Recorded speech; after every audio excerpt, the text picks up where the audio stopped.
আসসালামু আলাইকুম প্রিয় বাচ্চা লোক, কি অবস্থা আপনাদের সবার? হোয়াটসঅ্যাপ এভরিওয়ান, কি অবস্থা, কেমন আছেন, কি করছেন সবাই? অনেকদিন পর দেখা হইলো।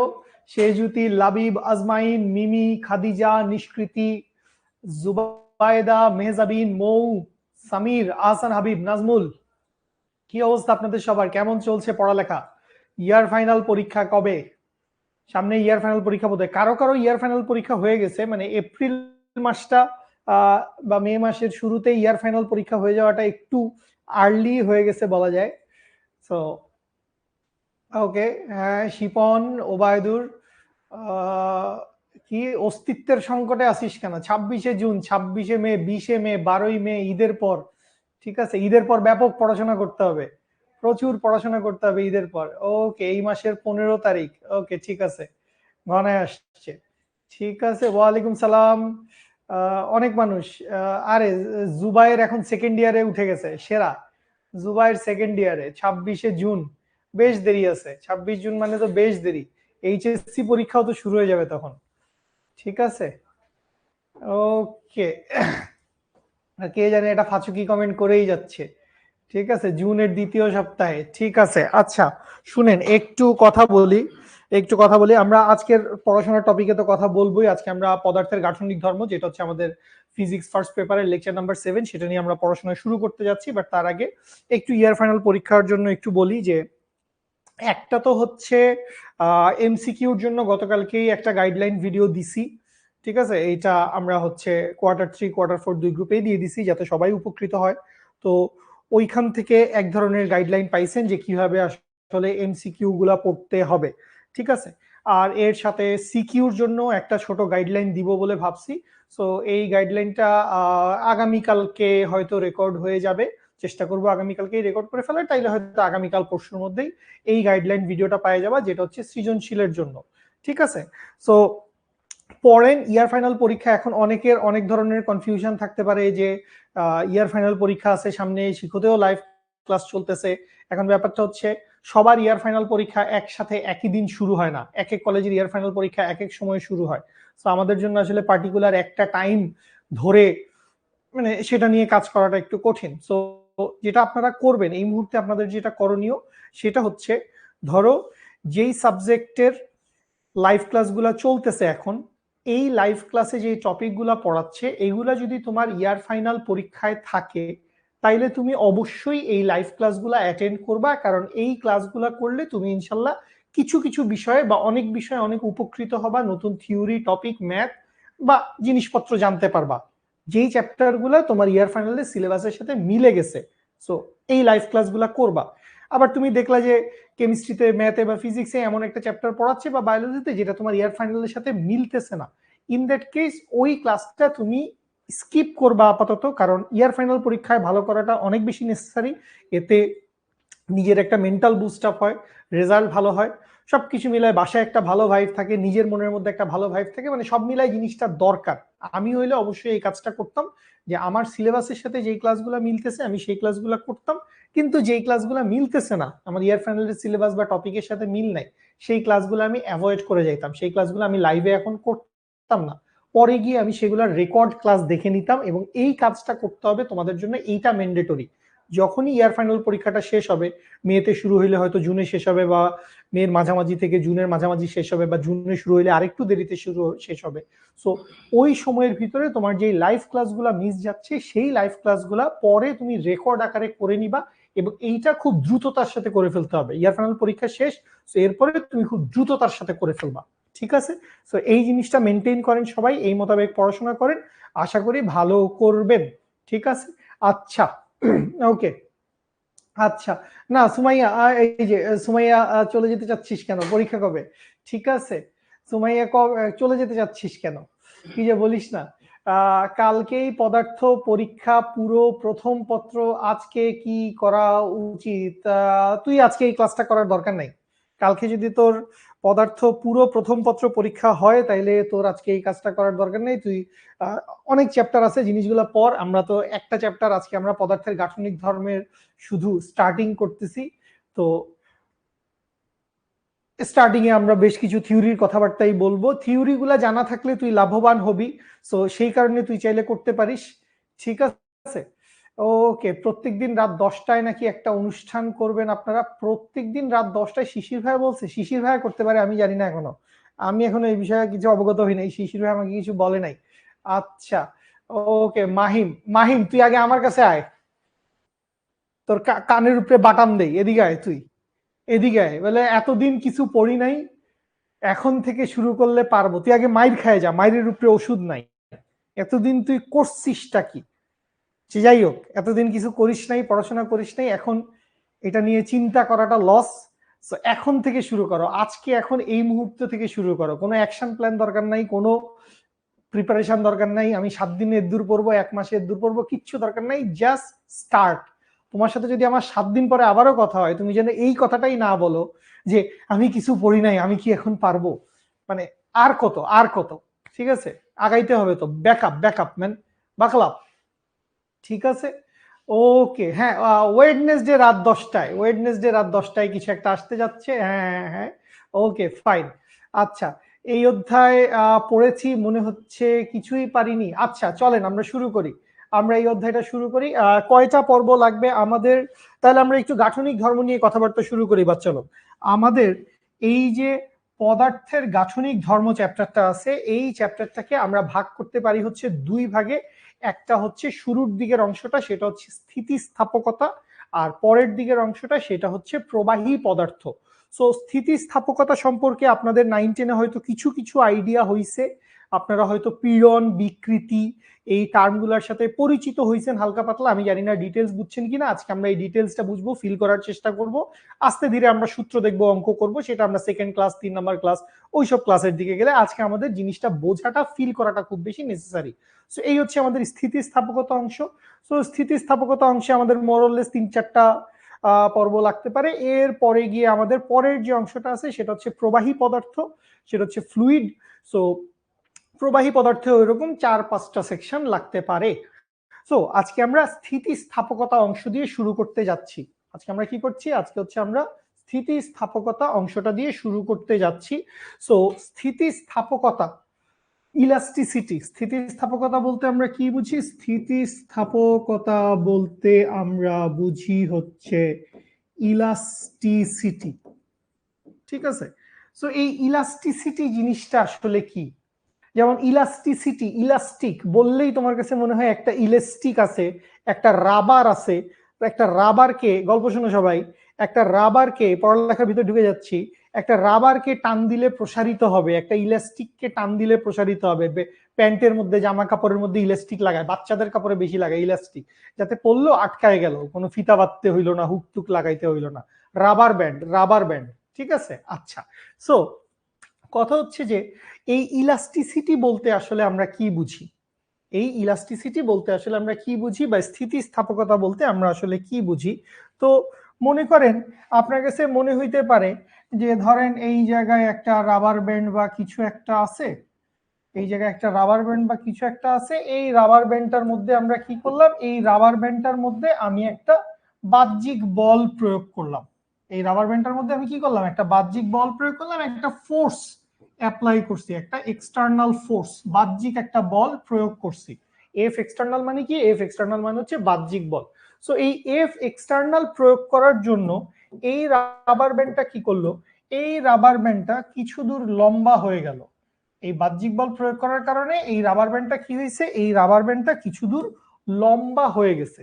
এখন এই জিনিসটাকেই যদি আমি ইলাস্টিসিটি মনে করি, তাইলে আমি ভুল করতেছি। যে বল প্রয়োগ করলাম, বল প্রয়োগ করলাম, টান দিলাম, খিঁচলাম, বস্তুটা লম্বা হইল, প্রসারিত হইল, এই জিনিসটাকে আমরা ইলাস্টিসিটি ভাবলে আমরা ভুল করতেছি। এই জিনিসটা ইলাস্টিসিটি না, এই জিনিসটা স্থিতিস্থাপকতা বুঝায় না। তাইলে এই জিনিসটা স্থিতিস্থাপকতা না হইলে স্থিতিস্থাপকতা আসলে কাকে বলে? সেটা হচ্ছে, এইখানে তো আমাদের একটা এক্সটার্নাল ফোর্স ছিল, এইখানে আমাদের কি ছিল? এইখানে আমাদের একটা এক্সটার্নাল ফোর্স ছিল, এই জায়গায় একটা এক্সটার্নাল ফোর্স ছিল। এখন এই এক্সটার্নাল ফোর্স, এখানে অবশ্যই একটা দৃঢ় অবলম্বনের সাথে আটকানো থাকতে হবে জিনিসটা, অবশ্যই একটা দৃঢ় অবলম্বনের সাথে আটকানো থাকতে হবে। কেন সেটার ব্যাপারে পরে কথা হচ্ছে। সো এই যে এক্সটার্নাল ফোর্সটা আছে, এই এক্সটার্নাল ফোর্সটা যদি আমি সরায় ফেলি, এই এক্সটার্নাল ফোর্সটা আমি কি করব, এই এক্সটার্নাল ফোর্সটা আমি সরায় ফেলবো। এক্সটার্নাল ফোর্সটাকে আমি কি করলাম, সরায় ফেললাম। সো এই এক্সটার্নাল ফোর্সটাকে সরায় ফেললে বস্তুটা আবার তার আগের জায়গায় ব্যাক করতে চায়। বস্তুটা আবার কি করতে চায়, বস্তুটা আবার তার পূর্বের অবস্থায় ফিরতে চায়, পূর্বের অবস্থায় ফিরতে চায়। সো এই যে প্রপার্টি, আমরা একটা বাহ্যিক বল প্রয়োগ করছিলাম, একটা বাহ্যিক বল প্রয়োগ করার কারণে একটা বস্তু প্রসারিত হয়েছিল, দৈর্ঘ্যে বাড়ছিল, লম্বা হয়েছিল, কিছু একটা ঘটনা ঘটছিল। কিন্তু যখনই আমি সেই এক্সটার্নাল ফোর্সটা সরায় ফেলছি, এক্সটার্নাল ফোর্সটা আমরা কি করছি, সরায় ফেলছি, সরায় ফেলার কারণে বস্তুটা আবার পূর্বের অবস্থায় ফিরতে চাইতেছে। সো এই যে পূর্বের অবস্থায় ফিরতে চাওয়ার যেই টেন্ডেন্সি, সেই টেন্ডেন্সিটাকে আমরা কি বলি, সেই টেন্ডেন্সিটাকে আমরা বলি হচ্ছে স্থিতিস্থাপকতা, বা এইটাকে বলা যায় হচ্ছে বস্তুর স্থিতিস্থাপক ধর্ম। এটাকে বলা যায় হচ্ছে স্থিতিস্থাপকতা বা বস্তুর স্থিতিস্থাপক ধর্ম। সো স্থিতিস্থাপকতা বলতে আমরা কি বুঝবো, স্থিতিস্থাপকতা বলতে আমরা বুঝবো যে একটা বাহ্যিক বল যদি আমি প্রয়োগ করি তাহলে কোনো একটা বস্তুর দৈর্ঘ্য, আকার, আকৃতিতে পরিবর্তন হইতে পারে। সো এই পরিবর্তন হওয়াটাই, দৈর্ঘ্যের আকার আকৃতিতে পরিবর্তন হওয়াটাই ইলাস্টিসিটি না। বাহ্যিক বল অপসারণ করলে বস্তুটা আবার তার আগের জায়গায় ফিরতে চায়। সো এই যে ফিরতে চাওয়ার টেন্ডেন্সি, এই ফিরতে চাওয়ার টেন্ডেন্সিটাকে আমরা কি বলি, এই ফিরতে চাওয়ার টেন্ডেন্সিটাকে আমরা বলি হচ্ছে ইলাস্টিসিটি বা স্থিতিস্থাপকতা। ঠিক আছে, আচ্ছা। সো আশা করি এখান থেকে ইলাস্টিসিটির বেসিক আন্ডারস্ট্যান্ডিংটা একটু ক্লিয়ার হয়েছে। আস্তে আস্তে আমরা একটু সামনের দিকে আগাই। আচ্ছা, সো সামনের দিকে যদি আগাই, এখানে সামনের দিকে যদি আগাই, এখানে আরেকটা ভ্রান্ত ধারণা অনেকের থাকে। সো সেই ভ্রান্ত ধারণাটা একটু মুছে দিয়ে তারপরে সামনে আগাইতে চাই।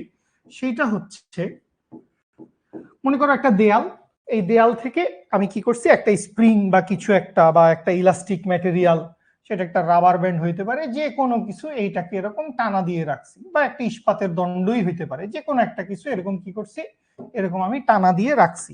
আচ্ছা, সো যখন এটাকে আমি এরকম টানা দিয়ে রাখছিলাম, তখন বাহ্যিক বলটা আমি চালাইছিলাম কোন দিকে, বাহ্যিক বলটা যেহেতু বাহ্যিক বল, সো বাইরের দিকে চালাইছি।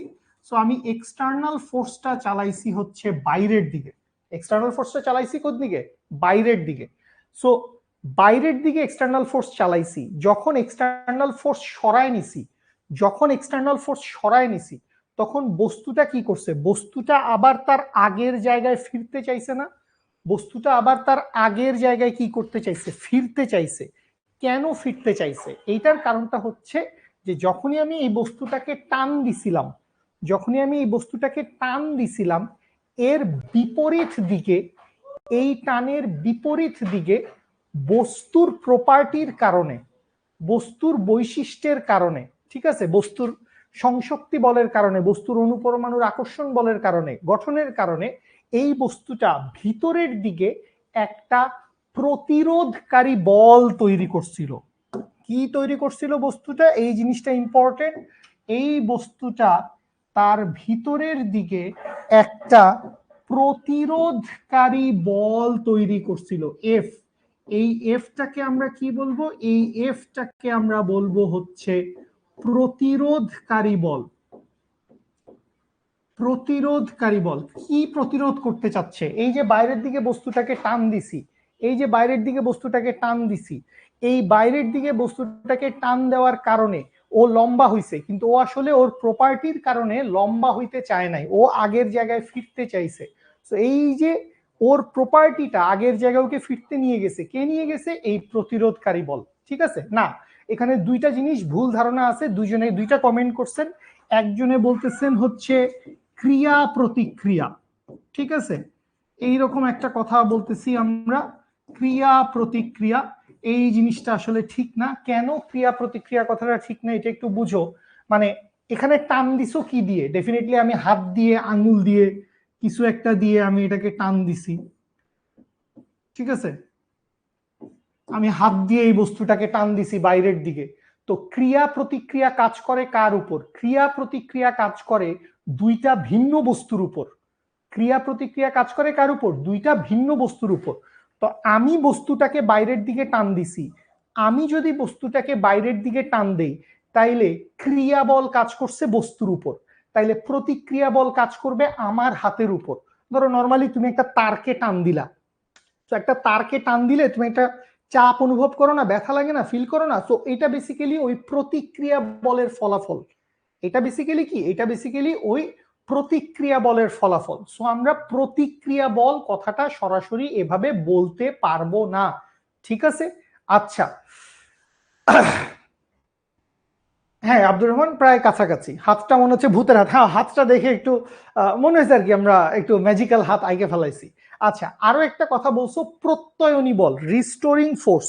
তো প্রত্যয়নী বল কথাটাও এক্স্যাক্টলি 100 আমরা বলি না। প্রত্যয়নী বল কথাটাও 100 বলি না। প্রত্যয়নী বল জিনিসটা স্প্রিং এর ক্ষেত্রে বেশি প্রযোজ্য। স্প্রিং এর ক্ষেত্রে আমরা রিস্টোরিং ফোর্স বা প্রত্যয়নী বলের কথা বলি, কিন্তু এইখানে বেসিক্যালি আমরা প্রত্যয়নী বল এই কথাটা বলি না।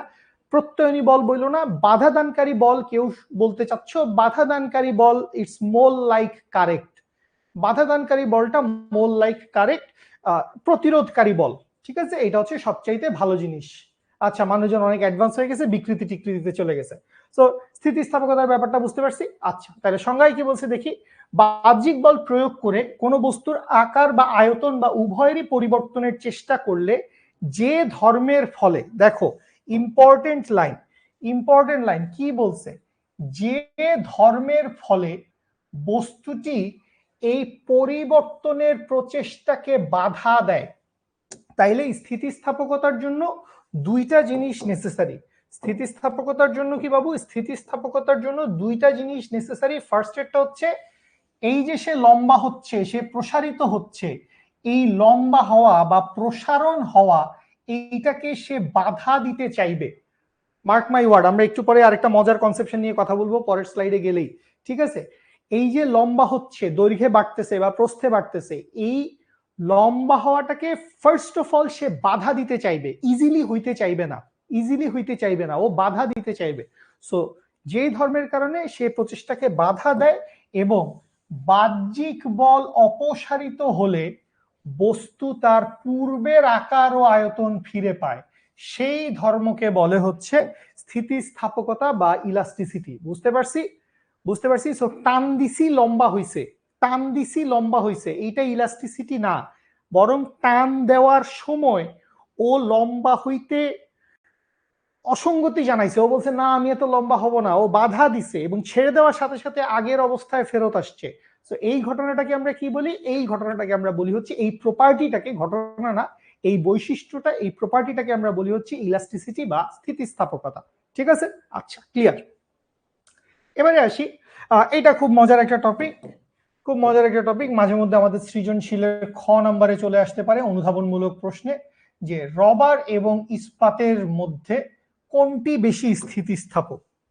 রবার এবং ইস্পাতের মধ্যে কোনটি বেশি স্থিতিস্থাপক? তা আমি ধরে নিলাম এই যদি একটা দেওয়াল হয়, এই দেওয়ালের মধ্যে আমি দুইটা ম্যাটেরিয়াল, এইটা ধরে নিলাম হচ্ছে একটা নির্দিষ্ট দৈর্ঘ্যের রাবার, এইটা ধরে নিলাম একটা নির্দিষ্ট দৈর্ঘ্যের রাবার, আর এই জায়গায় মনে করি, এই জায়গায় মনে করি একটা নির্দিষ্ট দৈর্ঘ্যের ইস্পাত দেওয়া আছে। এই জায়গায় কি আছে? এই জায়গায় হচ্ছে একটা ইস্পাত দেওয়া আছে। এখন এই যে ইস্পাত আছে এবং এই যে রাবার আছে, এই ইস্পাত এবং রাবার দুইটার মধ্যে আমরা যেটা করলাম, একই পরিমাণ বল চালায় দিলাম। ইস্পাত এবং রাবার দুইটার মধ্যে একই পরিমাণ বল চালাইলাম। সাপোজ 5 নিউটন বলে টান দিছি, 5 নিউটন বলে টান দিছি, 5 নিউটন 5 নিউটন বলে এটাকে টান দিছি। তো এখন কথা হচ্ছে ইস্পাত এবং রাবার, গুড, অনেকেই কারেক্ট অ্যান্সার দিচ্ছ, এসএসসি তে ছিল, পড়ে ফেলছেন, তাহলে তো আমার এত কথা বলার দরকার নেই, তারপরে ব্যাখ্যাটা করে দেই। ধরো ইস্পাতকে, রাবারকে টান দিলে ওই 5 নিউটন বলে রাবারটা দেখা যাবে অনেক বেশি প্রসারিত হয়ে গেছে। রাবারটা কি দেখা যাবে? রাবারটা অনেক বেশি প্রসারিত হয়ে গেছে। কিন্তু ইস্পাতটাকে টান দিলে, এই ইস্পাতটাকে টান দিলে দেখা যাবে ইস্পাতটা প্রসারিত হয়েছে কম। ইস্পাতটা এই প্রসারণকে বাধা দিতে চাচ্ছে, কিন্তু রবারটা চেলচালায় প্রসারিত হয়ে যাচ্ছে। সো এই হচ্ছে একটা ঘটনা, ইস্পাত বাধা দিচ্ছে বেশি আর রাবারটা বাধা দিতে পারতেছে না, রাবারটা বেশি প্রসারিত হচ্ছে। আবার যখনই ছেড়ে দিছি ছেড়ে দেওয়ার পরে রাবার যতটা দ্রুত তার আগের জায়গায় ব্যাক করবে, ইস্পাতটা তার চাইতে দ্রুত তার আগের জায়গায় ব্যাক করবে। রাবারটা যত দ্রুত ব্যাক করবে, ইস্পাতটা তার চাইতে দ্রুত তার আগের জায়গায় ব্যাক করবে। সো দুইটা ঘটনা, এক হচ্ছে বাধা দানকারী বলের মান বেশি, আর 2 নম্বর ঘটনা হচ্ছে দ্রুত আগের জায়গায় ব্যাক করে, দ্রুত আগের জায়গায় ব্যাক করে। সো এই কারণে হচ্ছে ইস্পাতটা বেশি স্থিতিস্থাপক।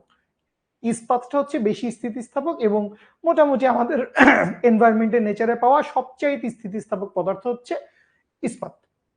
সেখানে বলছে ইস্পাত রবারের চেয়ে বেশি স্থিতিস্থাপক। এর অর্থ হলো ইস্পাত তার আকার পরিবর্তনে রবারের চেয়ে বেশি প্রতিরোধ তৈরি করে। দুইটা কাহিনী আছে এখানে, দুইটা কাহিনী। কি কি? এক হচ্ছে ইস্পাত তার আকার পরিবর্তনের বিরুদ্ধে রবারের চেয়ে বেশি প্রতিরোধ তৈরি করে, প্রতিরোধকারী বলের মান বেশি, এটা লিখতে হবে। ঠিক আছে, ইস্পাত এক ধরনের ধাতু, ঠিক আছে, সংকর ধাতু, ঠিক আছে। আর বিকৃতিটা কি? বিকৃতিটা হচ্ছে রাবারের তুলনায় ওই যে লম্বা হয়ও কম, রাবারের তুলনায় ইস্পাতের বিকৃতি হয় কম। বিকৃতি টার্মটা বোধহয় তোমরা জানো, তারপর আমরা বিকৃতি নিয়ে কথাবার্তা বলবো। ঠিক আছে, এই কারণে রাবার ইস্পাতের চাইতে কম স্থিতিস্থাপক, ইস্পাতের স্থিতিস্থাপকতা বেশি। আচ্ছা, এরপরে চলে আসি স্থিতিস্থাপকতা ধর্ম। এই যে প্রপার্টিটা দেখলাম স্থিতিস্থাপকতা, এইটা পরিবর্তন হইতে পারে। এই স্থিতিস্থাপকতা ধর্মটা বস্তুর উপাদানের ধর্ম। এটা মজার কথা, এটা বস্তুর উপাদানের ধর্ম, এটা বস্তুর দৈর্ঘ্য ও প্রস্থচ্ছেদের ক্ষেত্রফল অমুক তমুক কোনো কিছুর উপর এই স্থিতিস্থাপকতা ধর্মটা ডিপেন্ড করে না, এটা সরাসরি বস্তুর উপাদানের ধর্ম। কিন্তু কিছু কাহিনী ঘটাইলে, এটা নানা কারণে আমরা ঘটাই, এই বস্তুর স্থিতিস্থাপকতা ধর্ম পাল্টানো যায়। তাপমাত্রা বাড়াইলে কমাইলে স্থিতিস্থাপকতার পরিবর্তন হয়। তারপরে অপদ্রব্য মেশানো বা সংকরায়ন, সংকরায়ন মানে হচ্ছে একটা অন্য ম্যাটেরিয়াল মিশাই দিলাম, তো ওই ম্যাটেরিয়ালের স্থিতিস্থাপকতার উপর ডিপেন্ড করবে যে ওর স্থিতিস্থাপকতা বাড়বে না কমবে। বা যান্ত্রিক প্রক্রিয়া, পীড়ন, বারবার বল প্রয়োগ করা হচ্ছে, অপসারণ করা হচ্ছে, তাইলেও স্থিতিস্থাপকতা ধর্মের পরিবর্তন হইতে পারে। ঠিক আছে, স্লাইডের স্ক্রিনশট নেওয়া লাগবে কেন? সব স্লাইড তোমাদের অ্যাপে চলে যাবে, সুন্দর পিডিএফ আকারে চলে যাবে। ঠিক আছে, সুন্দর পিডিএফ আকারে চলে যাবে। ঠিক আছে, ইস্পাত টানলে সত্যি সত্যি দৈর্ঘ্যের পরিবর্তন হয়? হ্যাঁ, ইস্পাত দৈর্ঘ্যে পরিবর্তন হয়, দৈর্ঘ্যে পরিবর্তন হয়, বাট সেই পরিবর্তনটা ভালো রেজিস্ট করতে পারে। ঠিক আছে, আচ্ছা, এবার চলে আসি আমরা কয়েকটা সংজ্ঞা একটু দেখে নেই। ফার্স্ট আমরা দেখতেছি হচ্ছে পূর্ণ দৃঢ় বস্তু। পূর্ণ দৃঢ় বস্তু কাকে বলে? পূর্ণ দৃঢ় বস্তু হচ্ছে যেই বস্তুটার মধ্যে অনেক বল প্রয়োগ করলাম বা যে কোনো পরিমাণ বল প্রয়োগ করলাম, কিন্তু বস্তুটার দৈর্ঘ্য, আকার, আকৃতির, রাইমার আর কমেন্ট করার দরকার নাই, রাইমাকে পুরো ক্লাসে নিঃশব্দে বসিয়ে রাখো। রাইমা মনোযোগ দিয়ে ক্লাস করো, thank you, love you so much. Okay, তো যেটা বলছিলাম যে পূর্ণ দৃঢ় বস্তু হচ্ছে যেই বস্তুটা একদমই প্রসারিত হইতে চায় না, একদমই স্থিতিস্থাপকতা নাই। ঠিক আছে, সেই ধরনের বস্তুকে আমরা বলি হচ্ছে পূর্ণ স্থিতিস্থাপক বস্তু। বেসিক্যালি আমরা 3 ধরনের প্রপার্টির কথা আগে এখন পড়বো। একটার নাম হচ্ছে পূর্ণ স্থিতিস্থাপক বস্তু, একটার নাম হচ্ছে পূর্ণ দৃঢ় বস্তু, একটার নাম হচ্ছে পূর্ণ প্লাস্টিক বস্তু। এবং মজার কথা হচ্ছে বাস্তবে কোনো বস্তুই পূর্ণ স্থিতিস্থাপক, পূর্ণ দৃঢ়, পূর্ণ প্লাস্টিক এরকম হয় না। বাস্তবে আমাদের যত বস্তু আছে সমস্ত বস্তুই আংশিক স্থিতিস্থাপক হয়। সমস্ত বস্তুই কি হয়? আংশিক স্থিতিস্থাপক হয়। সো যে কোনো পরিমাণের বাহ্যিক বল প্রয়োগে যে বস্তুর মধ্যে কোনোরূপ বিকৃতির সৃষ্টি হয় না তাকে পূর্ণ দৃঢ় বস্তু বলে। বাস্তবে কোনো বস্তুই পূর্ণ দৃঢ় বস্তু নয়।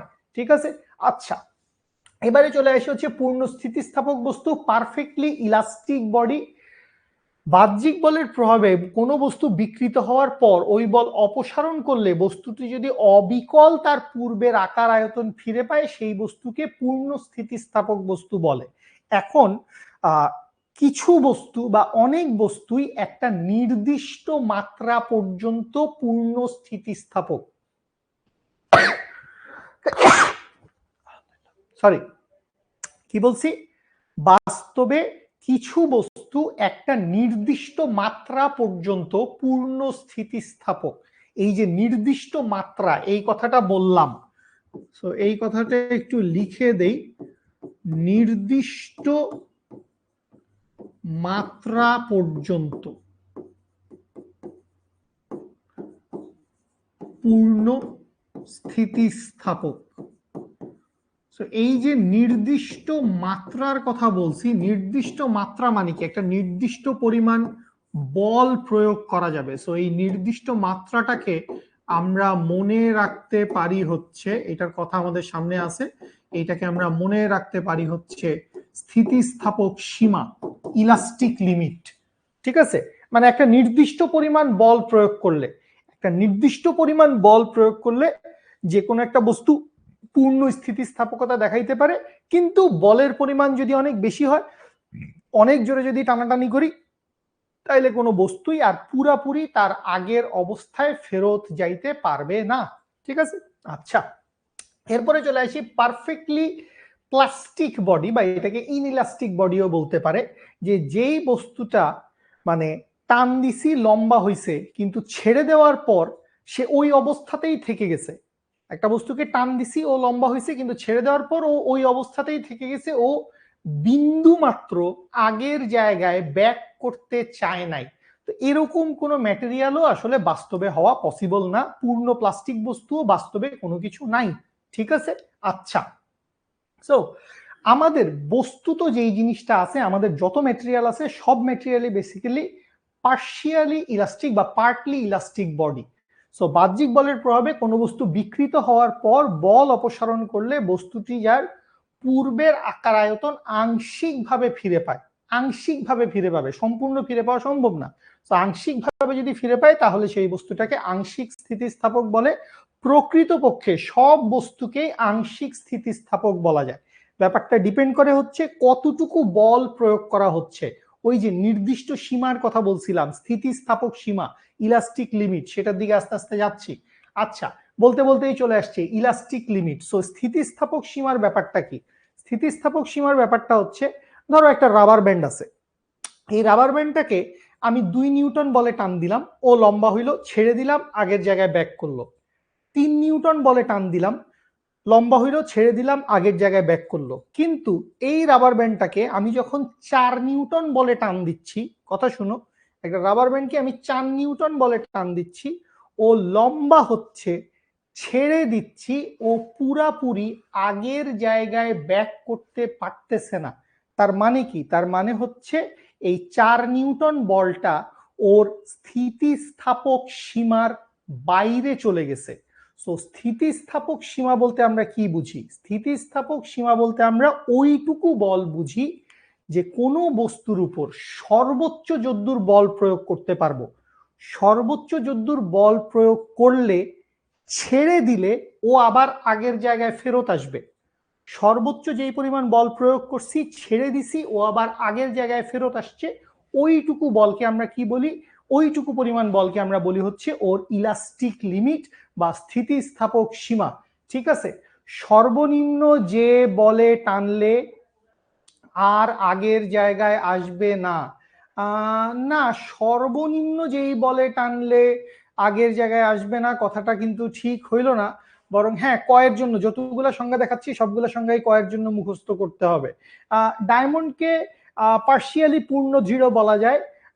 হ্যাঁ হ্যাঁ, ডায়মন্ড অনেকটাই দৃঢ়, অনেকটাই দৃঢ়। ঠিক আছে, আচ্ছা, সো কোনো বস্তুই যে কোনো পরিমাণ বাহ্যিক বলের জন্য পূর্ণ স্থিতিস্থাপক নয়।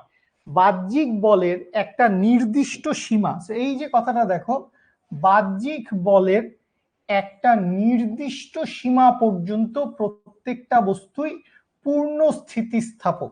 সো বাহ্যিক বলের কোন সীমা? যেই এক্সটার্নাল ফোর্সটার জন্য এফ এক্সটার্নাল যতটুকু ম্যাক্সিমামের জন্য, এফ এক্সটার্নাল ম্যাক্সিমামের জন্য বস্তু পুরোপুরি তার আগের জায়গায় ফেরত যায়, বস্তু পুরোপুরি তার আগের অবস্থায় ফেরত যায়।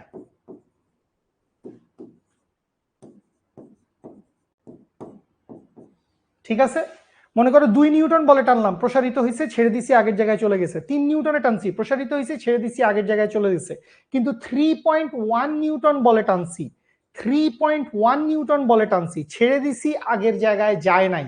তাহলে 3.1 ওর স্থিতিস্থাপক সীমার বাইরে, 3 যেটা হচ্ছে ম্যাক্সিমাম।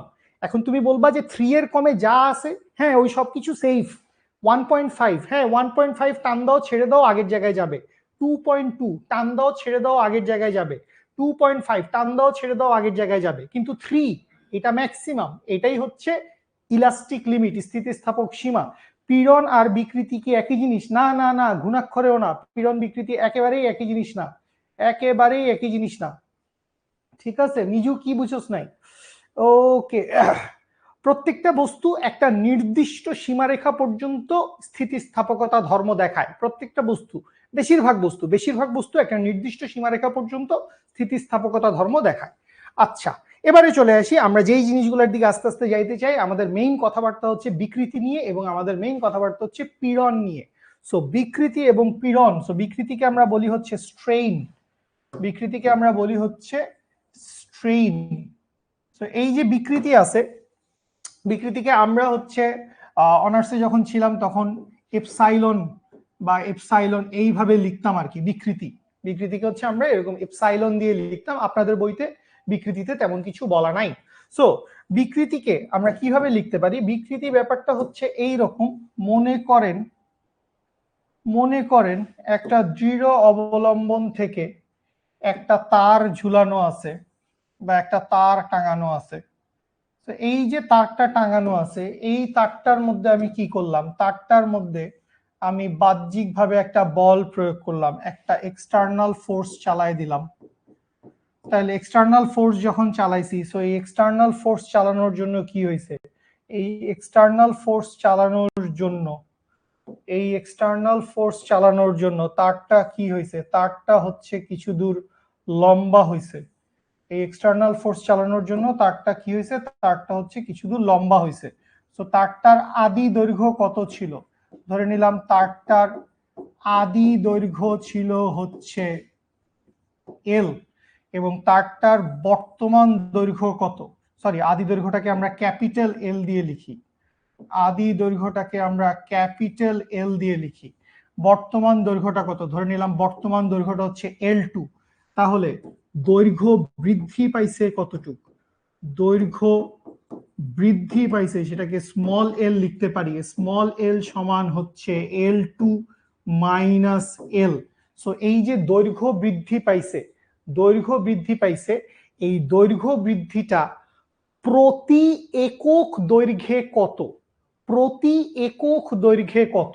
তার মানে এল দৈর্ঘ্যের জন্য, যেটা আদি দৈর্ঘ্য ছিল, এল দৈর্ঘ্যে বৃদ্ধি কত হয়েছিল? এল দৈর্ঘ্যে বৃদ্ধি হয়েছিল এল পরিমাণ।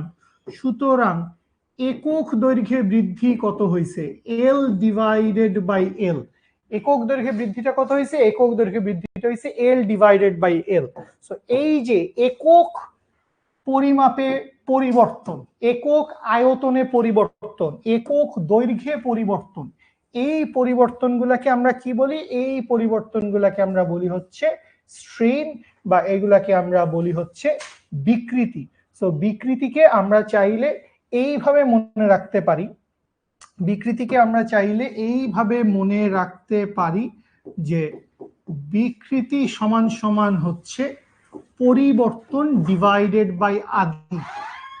বিকৃতি সমান কি? বিকৃতি সমান হচ্ছে পরিবর্তন ডিভাইডেড বাই আদি। ঠিক আছে, আচ্ছা। বিকৃতি মানে হ্যাঁ একক আয়তনে পরিবর্তন হইতে পারে, সেটা হচ্ছে আয়তন বিকৃতির ক্ষেত্রে। গুড শ্রাবন্তী, একক আয়তনে পরিবর্তন। বাহ্যিক বলের যে সীমা পর্যন্ত কোনো বস্তু পূর্ণ স্থিতিস্থাপক, সেই সীমাকে বস্তুর স্থিতিস্থাপক সীমা বলে। হ্যাঁ ঠিক আছে, ঠিক আছে, গুড। অমর্ত্য যে সংজ্ঞাটা লিখছি সেইটাও ঠিক আছে, গুড, ঠিক আছে। আচ্ছা, সো বিকৃতির কথাটা কি বলছে একটু দেখি। বাহ্যিক বলের প্রভাবে স্থিতিস্থাপক বস্তুর বিভিন্ন অংশ পরস্পর থেকে দূরে সরে যায় বা কাছে সরে আসে, অর্থাৎ বিভিন্ন অংশের মধ্যে, এই জিনিসটা ইম্পর্টেন্ট, একটা আপেক্ষিক সরণ হয়।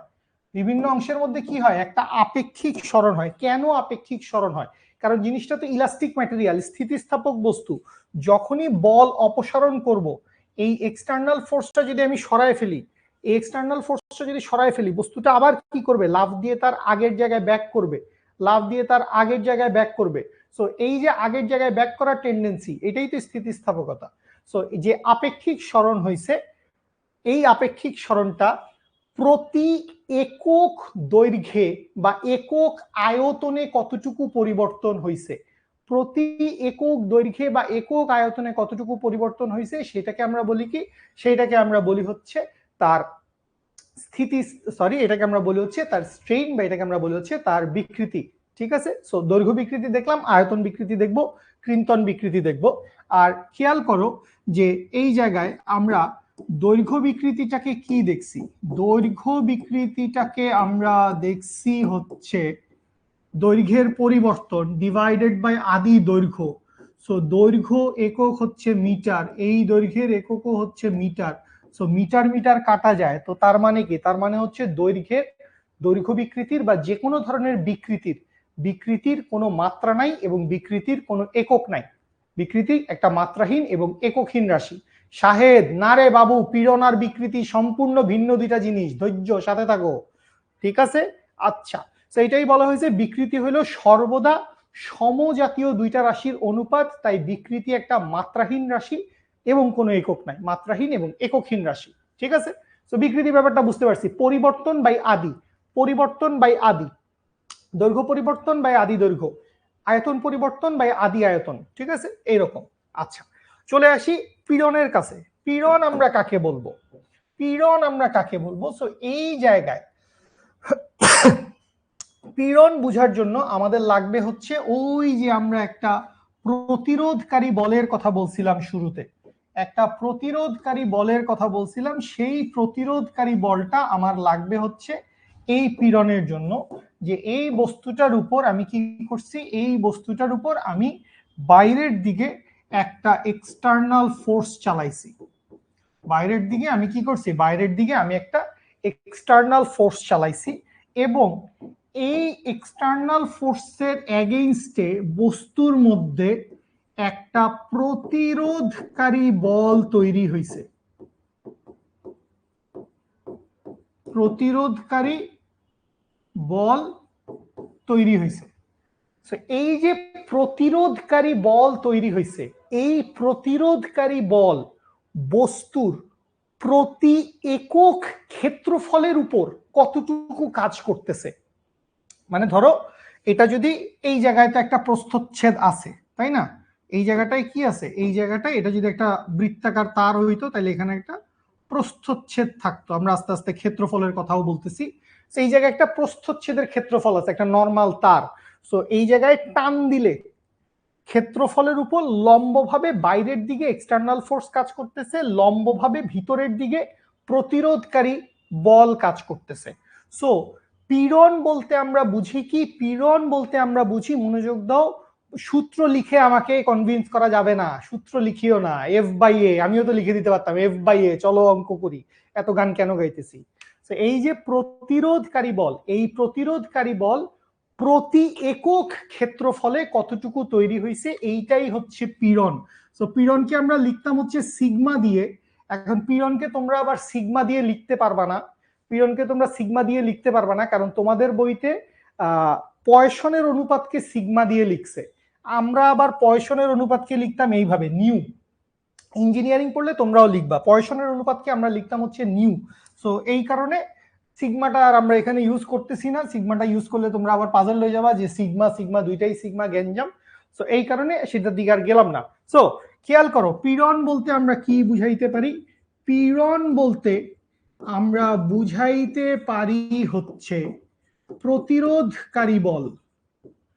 পীড়ন বলতে আমরা কি বুঝাই, পীড়ন বলতে আমরা বুঝাই হচ্ছে প্রতিরোধকারী বল ডিভাইডেড বাই ক্ষেত্রফল। এই ক্ষেত্রফলের পরিচয়টা খুব মায়াবী, প্লিজ মনোযোগ দাও। এই ক্ষেত্রফলটা এক এক সময়ে এক এক রকম ক্ষেত্রফল। এইটা কখনো বস্তুর পৃষ্ঠতলের ক্ষেত্রফল, কখনো প্রস্থচ্ছেদের ক্ষেত্রফল, নানান কিছু হইতে পারে। এই ক্ষেত্রফল ফিক্সড কিছু না, তো এই জন্য আমি শুধু ক্ষেত্রফল লিখছি।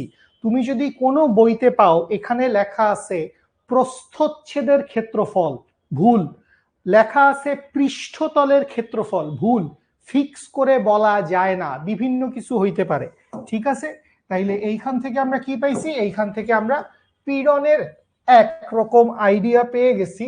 তো আমরা যখন অঙ্ক করব, বেশিরভাগ অঙ্কে যেহেতু আমরা ছোট মানুষ, এইচএসসি তে পড়ি, আমরা ছোট মানুষ, তো আমাদের বেশিরভাগ অঙ্কে যেই সিনারিওটা দেওয়া থাকবে সেটা হচ্ছে স্থিতিস্থাপক সীমার মধ্যে। সো স্থিতিস্থাপক সীমার মধ্যে যদি হয়, স্থিতিস্থাপক সীমার মধ্যে ওই যে এক্সটার্নাল ফোর্সটা ব্যবহার করা হয়েছে, স্থিতিস্থাপক সীমার মধ্যে ওই যে এক্সটার্নাল ফোর্সটা বাইরের দিকে ব্যবহার করা হয়েছে, আর এই যে ভিতরের দিকে প্রতিরোধকারী বলটা আসছে, এই এক্সটার্নাল ফোর্স এবং প্রতিরোধকারী বল এই দুইটার মান সমান। সো এই কারণেই তোমাকে যদি এক্সটার্নাল ফোর্স দেওয়া থাকে, তুমি এক্সটার্নাল ফোর্স দিয়ে অঙ্কটা করে দিতে পারো। কেন করে দিতে পারো? এই কারণে করে দিতে পারো। তার মানে এইটা না যে বাহ্যিক প্রযুক্ত বল ডিভাইডেড বাই ক্ষেত্রফল, এইটা মানে হচ্ছে পীড়ন, নেভার। পীড়ন মানে হচ্ছে প্রতিরোধকারী বল বাই ক্ষেত্রফল, ঠিক আছে? আচ্ছা, সংজ্ঞায় চলে যাই। কেতাবি সংজ্ঞা কি বলছে, সংজ্ঞাটা একটু এক নজরে দেখে নেই। বাহ্যিক বলের প্রভাবে বস্তুর প্রস্থচ্ছেদ বা তলের প্রতি একক ক্ষেত্রফলে, এই যে দেখো কি বলছে, উদ্ভূত প্রতিরোধকারী বলকে, কোথায় উদ্ভূত? প্রতি একক ক্ষেত্রফলে উদ্ভূত প্রতিরোধকারী বলকে কি বলে? পীড়ন বলে। একটু পানি খাই লই, ঠিক আছে? সংজ্ঞাটা দেখে নে।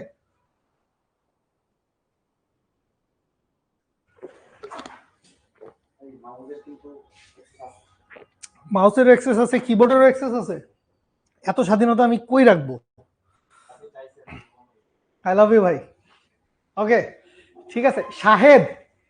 শাহেদ আমি তোকে মাইরে একদম, তুই কি মানে অন্ধ কানা, কথা শুনিস না? আমি তোকে এর আগে 2বার রিপ্লাই দিছি, ভিডিও খুঁজলে পাওয়া যাবে। ও একই জিনিস লিখে যাচ্ছে, পীড়ন আর বিকৃতি এক জিনিস কিনা। শাহেদ আরেকবার এই কমেন্ট দেখলে তোমার কমেন্ট করার স্বাধীনতা খেয়ে দিব, ঠিক আছে? আচ্ছা, তো বিকৃতি ও পীড়নের প্রকারভেদ আমরা 3 রকম প্রকারভেদ দেখবো। একটা হচ্ছে দৈর্ঘ্য বিকৃতি, দৈর্ঘ্য পীড়ন।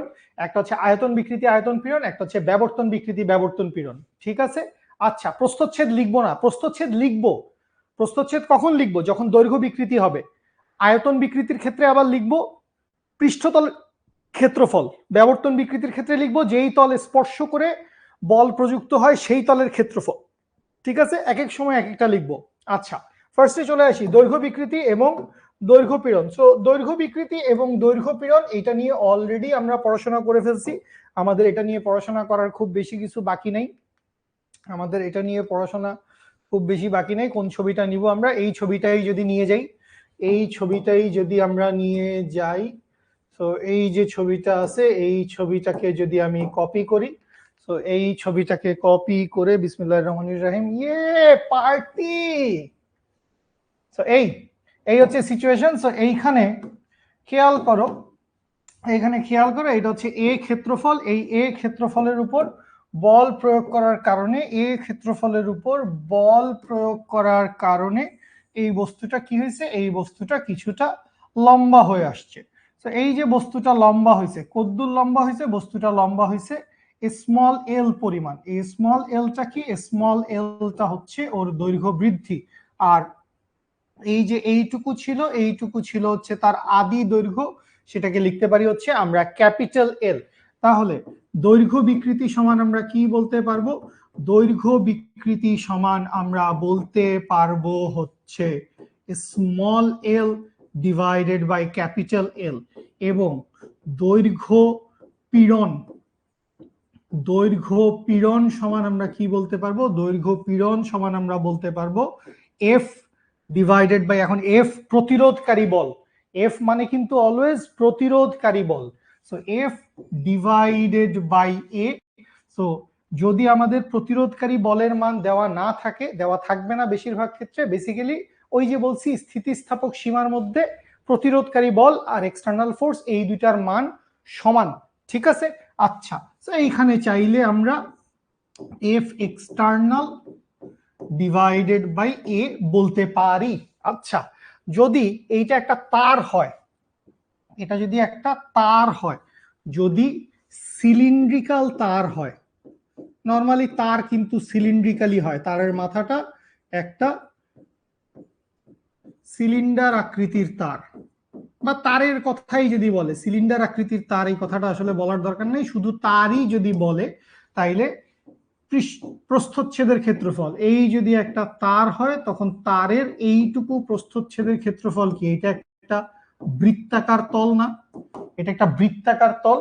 সো তারের প্রস্থচ্ছেদের ক্ষেত্রফলটা কি হবে, তারের প্রস্থচ্ছেদের ক্ষেত্রফলটা হবে হচ্ছে পাই আর স্কোয়ার। তারের প্রস্থচ্ছেদের ক্ষেত্রফলটা কি, পাই আর স্কোয়ার। সো এইখানে যেই ক্ষেত্রফলটা লিখতেছি, এই ক্ষেত্রফলটা কি, এই ক্ষেত্রফলটা হচ্ছে তারের প্রস্থচ্ছেদের ক্ষেত্রফল। এইটা হচ্ছে তারের প্রস্থচ্ছেদের ক্ষেত্রফল, এটা হচ্ছে তারের প্রস্থচ্ছেদের ক্ষেত্রফল, ঠিক আছে। আচ্ছা, তো এইটা তো গেল হচ্ছে সবচেয়ে নর্মাল কেস, এই জিনিসই আমাদের পরীক্ষায় বেশিরভাগ সময় আসে, কিন্তু আমরা একটু এক লাইন যদি একটু এক্সট্রা পড়াশোনা করে ফেলি, এক লাইন যদি আমরা একটু এক্সট্রা পড়াশোনা করে ফেলি, কি এক্সট্রা পড়াশোনা করব আমরা, আমি ধরে নিলাম আমাকে এই রকম একটা সেটআপ দেওয়া আছে, আমাকে এই রকম একটা সেটআপ দেওয়া আছে যে ছাদের উপর থেকে আমার কি করছি, ছাদের উপর থেকে আমি একটা রেক্ট্যাঙ্গুলার বাক্সা টাইপসের জিনিস ঝুলায় রাখছি, ঠিক আছে, একটা আয়তাকার ঘনবস্তু টাইপসের জিনিস আমি এই ছাদের উপর থেকে ঝুলায় রাখছি। সো এই যে ঝুলায় রাখছি, তাইলে এইটা হচ্ছে ওর এল এর মান, এইটুকু হচ্ছে ওর বি এর মান প্রস্থ, আর এইটুকু হচ্ছে ওর উচ্চতা এইচ এর মান। এই ধরনের কেস, এই ধরনের কেস, এল দেওয়া আছে, প্রস্থ দেওয়া আছে, উচ্চতা দেওয়া আছে, ঠিক আছে। এরকম বস্তু কি আছে আমার কাছে, এই মনে করো এই ক্যালকুলেটরটাই ধরো না, ক্যালকুলেটর এই শেপের একটা জিনিস, এই শেপের একটা জিনিস ঝুলায় রাখছি উপর থেকে, সো নিচের থেকে টান দিছি, সো টান দিলে এখন আমি টান দিচ্ছি কোন বরাবর, এখন আমি টান দিচ্ছি এই বরাবর, তাইলে আমার ক্ষেত্রফল নিতে হবে কোনটা, আমার ক্ষেত্রফল নিতে হবে হচ্ছে, ক্ষেত্রফল নিতে হবে হচ্ছে এই ক্ষেত্রফলটা নেওয়া লাগবে না, আমার এই ক্ষেত্রফলের উপর লম্বভাবে বল প্রযুক্ত হচ্ছে না, এই ক্ষেত্রফলের উপর লম্বভাবে বল প্রযুক্ত হচ্ছে। সো এই ক্ষেত্রফলের এক পাশটা কি, এক পাশটা হচ্ছে ওর প্রস্থ বি, আরেক পাশটা কি, আরেক পাশটা হচ্ছে ওর উচ্চতা এইচ, তাহলে এই জায়গায় এরিয়া সমান কি হবে, এরিয়া সমান হবে বি ইন্টু এইচ, মানে প্রস্থ ইন্টু উচ্চতা। বুঝি, বুঝি, এল, এল তো না, এল হবে না তো, এল তো হচ্ছে দৈর্ঘ্য বাবু, নাইন, এল তো হচ্ছে দৈর্ঘ্য, এই ক্ষেত্রফল নিচের যে ক্ষেত্রফলটা আছে আমি এই ক্ষেত্রফল বরাবর টান দিলাম, এই ক্ষেত্রফল বরাবর টান দিলাম, সো এই ক্ষেত্রফল বরাবর যদি টান দেই, এই ক্ষেত্রফল বরাবর যদি টান দেই, ঠিক আছে, সো এই ক্ষেত্রফল বরাবর টান দিলে আমার দৈর্ঘ্যটা কতদূর বাড়বে সেইটা আমার জানা দরকার, ঠিক আছে। ওকে, ক্লিয়ার, ফাইন, জোশ। তাহলে দৈর্ঘ্য পীড়ন আর দৈর্ঘ্য বিকৃতি আমরা বুঝে ফেলাইছি। তো দৈর্ঘ্য পীড়ন আর দৈর্ঘ্য বিকৃতি তোমাকে এখানে বলে দিছে, কোনো বস্তুর উপর বাইরে থেকে বল প্রয়োগের ফলে যদি দৈর্ঘ্যের পরিবর্তন হয় তাহলে একক দৈর্ঘ্যের পরিবর্তনকে দৈর্ঘ্য বিকৃতি বলে, দৈর্ঘ্য বিকৃতি সমান small L by capital L, ঠিক আছে। ইয়ং মডিউলাস আসবে, ইয়ং মডিউলাস এখনো আসে নাই। দৈর্ঘ্য বিকৃতি, এবার দৈর্ঘ্য পীড়ন দেখি। দৈর্ঘ্য বিকৃতি প্রতিরোধ করার জন্য বস্তুর একক ক্ষেত্রফলে লম্বভাবে যে প্রতিরোধকারী বলের সৃষ্টি হয়, দৈর্ঘ্য অর্থাৎ দৈর্ঘ্য বিকৃতি ঘটাতে বস্তুর একক ক্ষেত্রফলের উপর দৈর্ঘ্য বরাবর যে বল প্রযুক্ত হয় তাকে বলে হচ্ছে দৈর্ঘ্য পীড়ন, ঠিক আছে।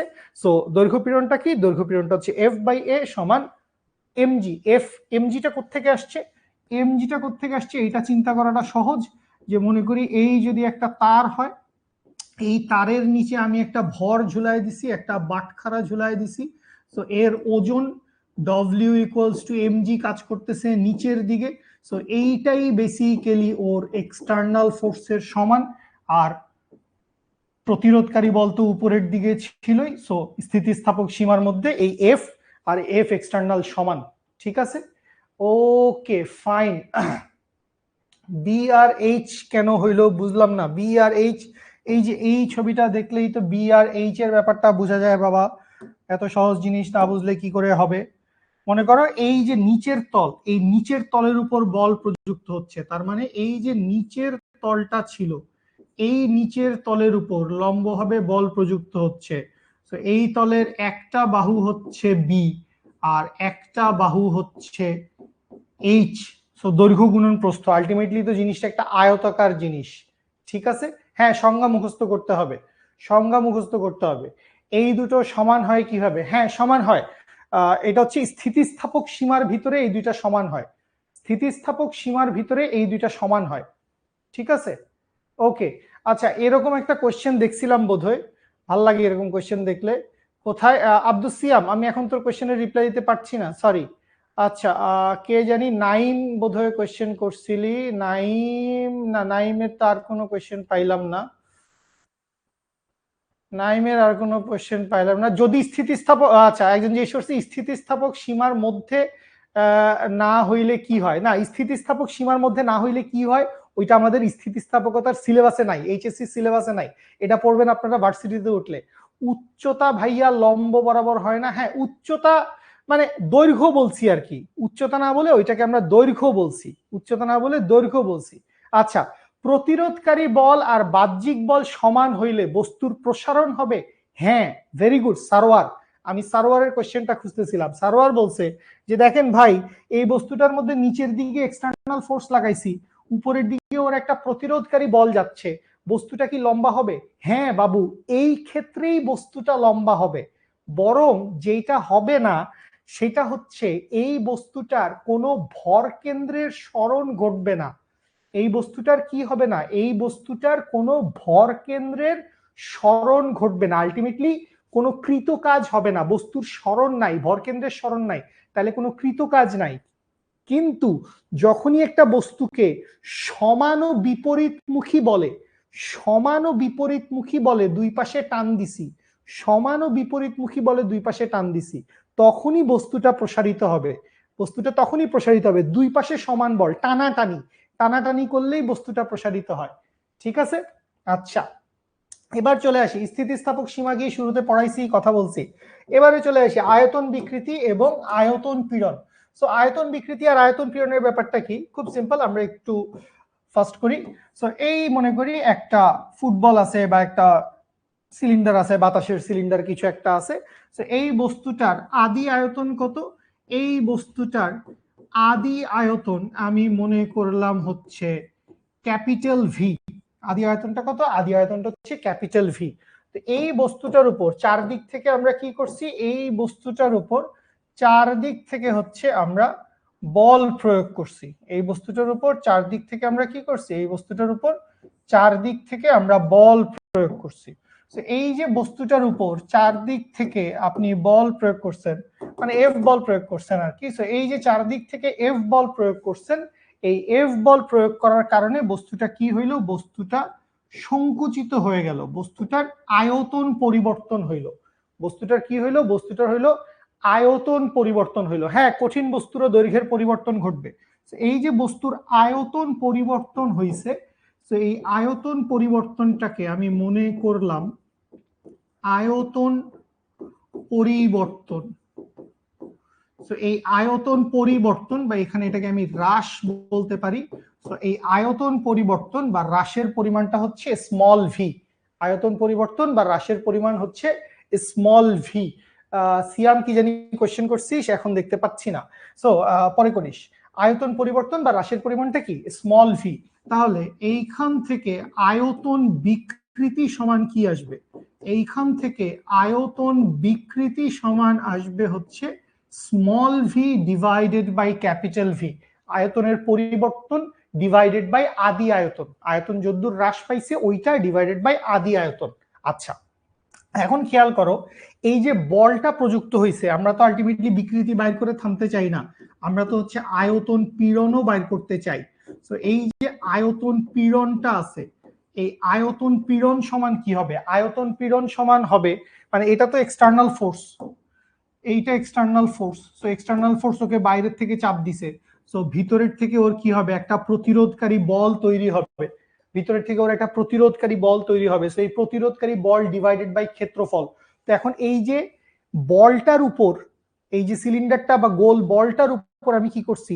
বাইরে থেকে বল প্রয়োগ করছি, বাইরে থেকে বল প্রয়োগ করছি।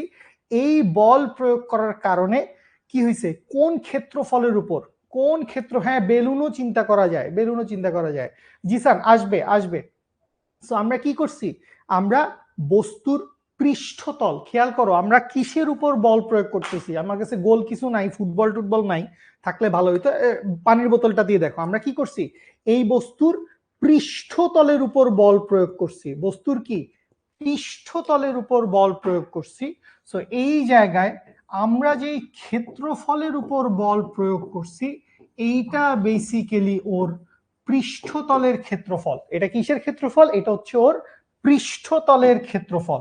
তাহলে আয়তন পীড়নকে আমরা লিখতে পারবো হচ্ছে F divided by A surface area. Surface area মানে হচ্ছে পৃষ্ঠতলের ক্ষেত্রফল, সারফেস এরিয়া, সারফেস এরিয়া পৃষ্ঠতলের ক্ষেত্রফল।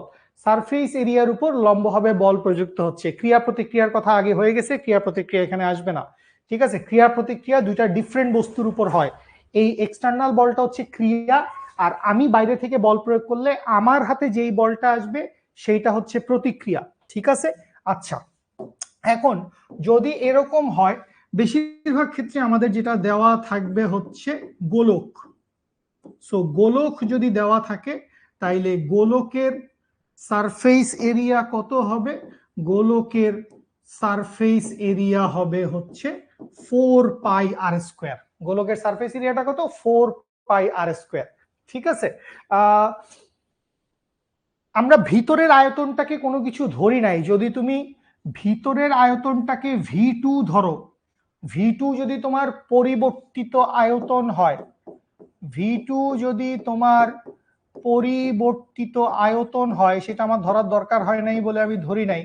সো ভিতরের আয়তনটা যদি V2 হয়, তাহলে আয়তন হ্রাস পাইছে কতটুকু? আয়তন হ্রাস পাইছে স্মল ভি সমান ভি মাইনাস V2, ঠিক আছে? ঠিক আছে, ওকে। হ্যাঁ, নিরেট ফাঁপা দুই ক্ষেত্রেই একই ঘটনা ঘটবে। ওকে, তো আয়তন বিকৃতি কি বলছে? বাইরে থেকে বল প্রয়োগের ফলে যদি কোনো বস্তুর আকারের পরিবর্তন না হয়ে যদি শুধু আয়তনের পরিবর্তন হয়, তাহলে একক আয়তনের পরিবর্তনকে আয়তন বিকৃতি বলে। আয়তন বিকৃতি সমান small V divided by capital V, ঠিক আছে? আদি আয়তন এবং আয়তন পরিবর্তনের অনুপাত। আচ্ছা, আয়তন বিকৃতি প্রতিরোধ করার জন্য বস্তুর একক ক্ষেত্রফলে লম্বভাবে যে বল প্রতিরোধ বলের সৃষ্টি হয়, অর্থাৎ আয়তন বিকৃতি ঘটাতে বস্তুর একক ক্ষেত্রফলের উপর লম্বভাবে যেই বল প্রযুক্ত হয় তাকে আমরা কি বলি? তাকে আমরা বলি হচ্ছে আয়তন পীড়ন। আয়তন পীড়ন সমান হচ্ছে এফ ডিভাইডেড বাই এ, ঠিক আছে? দুইটাকেই ভি দিয়ে প্রকাশ করে, হ্যাঁ দুইটাকেই ভি দিয়ে প্রকাশ করে। উপরে মনে রাখবেন অলওয়েজ হচ্ছে পরিবর্তন, উপরে হচ্ছে অলওয়েজ পরিবর্তন, আর নিচে হচ্ছে আদি। উপরে হচ্ছে পরিবর্তন ডিভাইডেড বাই নিচে হচ্ছে আদি, পরিবর্তন ডিভাইডেড বাই আদি, ঠিক আছে?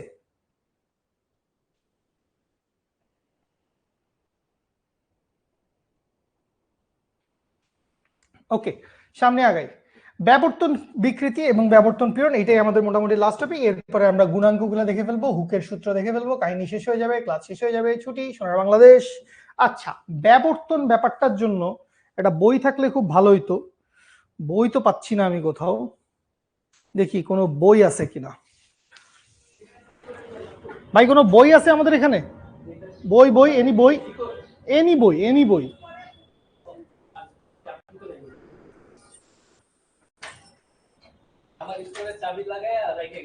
অস্থির, স্টোর লুটে নিব, লুইটে নিব স্টোর। পাইছি, এটা কি মাস্টার বুক? ইঞ্জিনিয়ারিং কেমিস্ট্রি মাস্টার বুক, এই যে দেখো একটা ইঞ্জিনিয়ারিং কেমিস্ট্রি মাস্টার বুক পাইছি। তাহলে খেয়াল করো ব্যাবর্তন ব্যাপারটা কি। ব্যাবর্তন ব্যাপারটা শুনলেই বুঝবা যে এখানে একটা মোচড়া মুচড়ির ব্যাপার আছে, এখানে একটা অ্যাঙ্গেল তৈরি হবে, টর্শন, ঠিক আছে? না টর্শন তো এটাকে বলা যায় না, এটাকে আমরা শিয়ার বলতে পারি, শিয়ার, শিয়ার স্ট্রেস বা শিয়ার স্ট্রেইন, ঠিক আছে? এটা কুপা শামসু একজনের নাম বলে, আল্লাহ।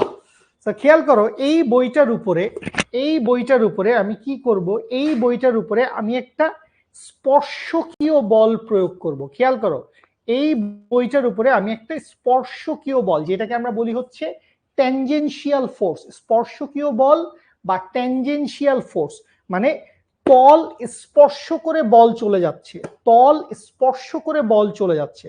এই তল স্পর্শ করে যদি বল চলে যায়, তল স্পর্শ করে যদি বল চলে যায়, তখন ঘটনাটা কি হয় দেখো, ঘটনাটা হয় হচ্ছে এইরকম। মনে করো এই হচ্ছে একটা, এই হচ্ছে একটা বইয়ের আমার টপ পেজ বা কিছু একটা। সো এই যে বইয়ের টপ পেজটা আছে, এই যে বইয়ের টপ পেজটা আছে, এই টপ পেজটার উপরে আমি কি করলাম, এই টপ পেজটার উপরে আমি এই বরাবর একটা স্পর্শকীয় বল বা একটা ট্যানজেনশিয়াল ফোর্স অ্যাপ্লাই করছি। ঠিক আছে, স্পর্শকীয় বল বা ট্যানজেনশিয়াল ফোর্স অ্যাপ্লাই করছি, সরি। সো এই ট্যানজেনশিয়াল ফোর্স অ্যাপ্লাই করার কারণে কি হবে, বস্তুটা এই রকম একটা শেপ ধারণ করবে, বস্তুটা একটু বাঁকায় যাবে, বস্তুটার মধ্যে আপেক্ষিকভাবে, এখানেও একটা আপেক্ষিক সরণ হইছে।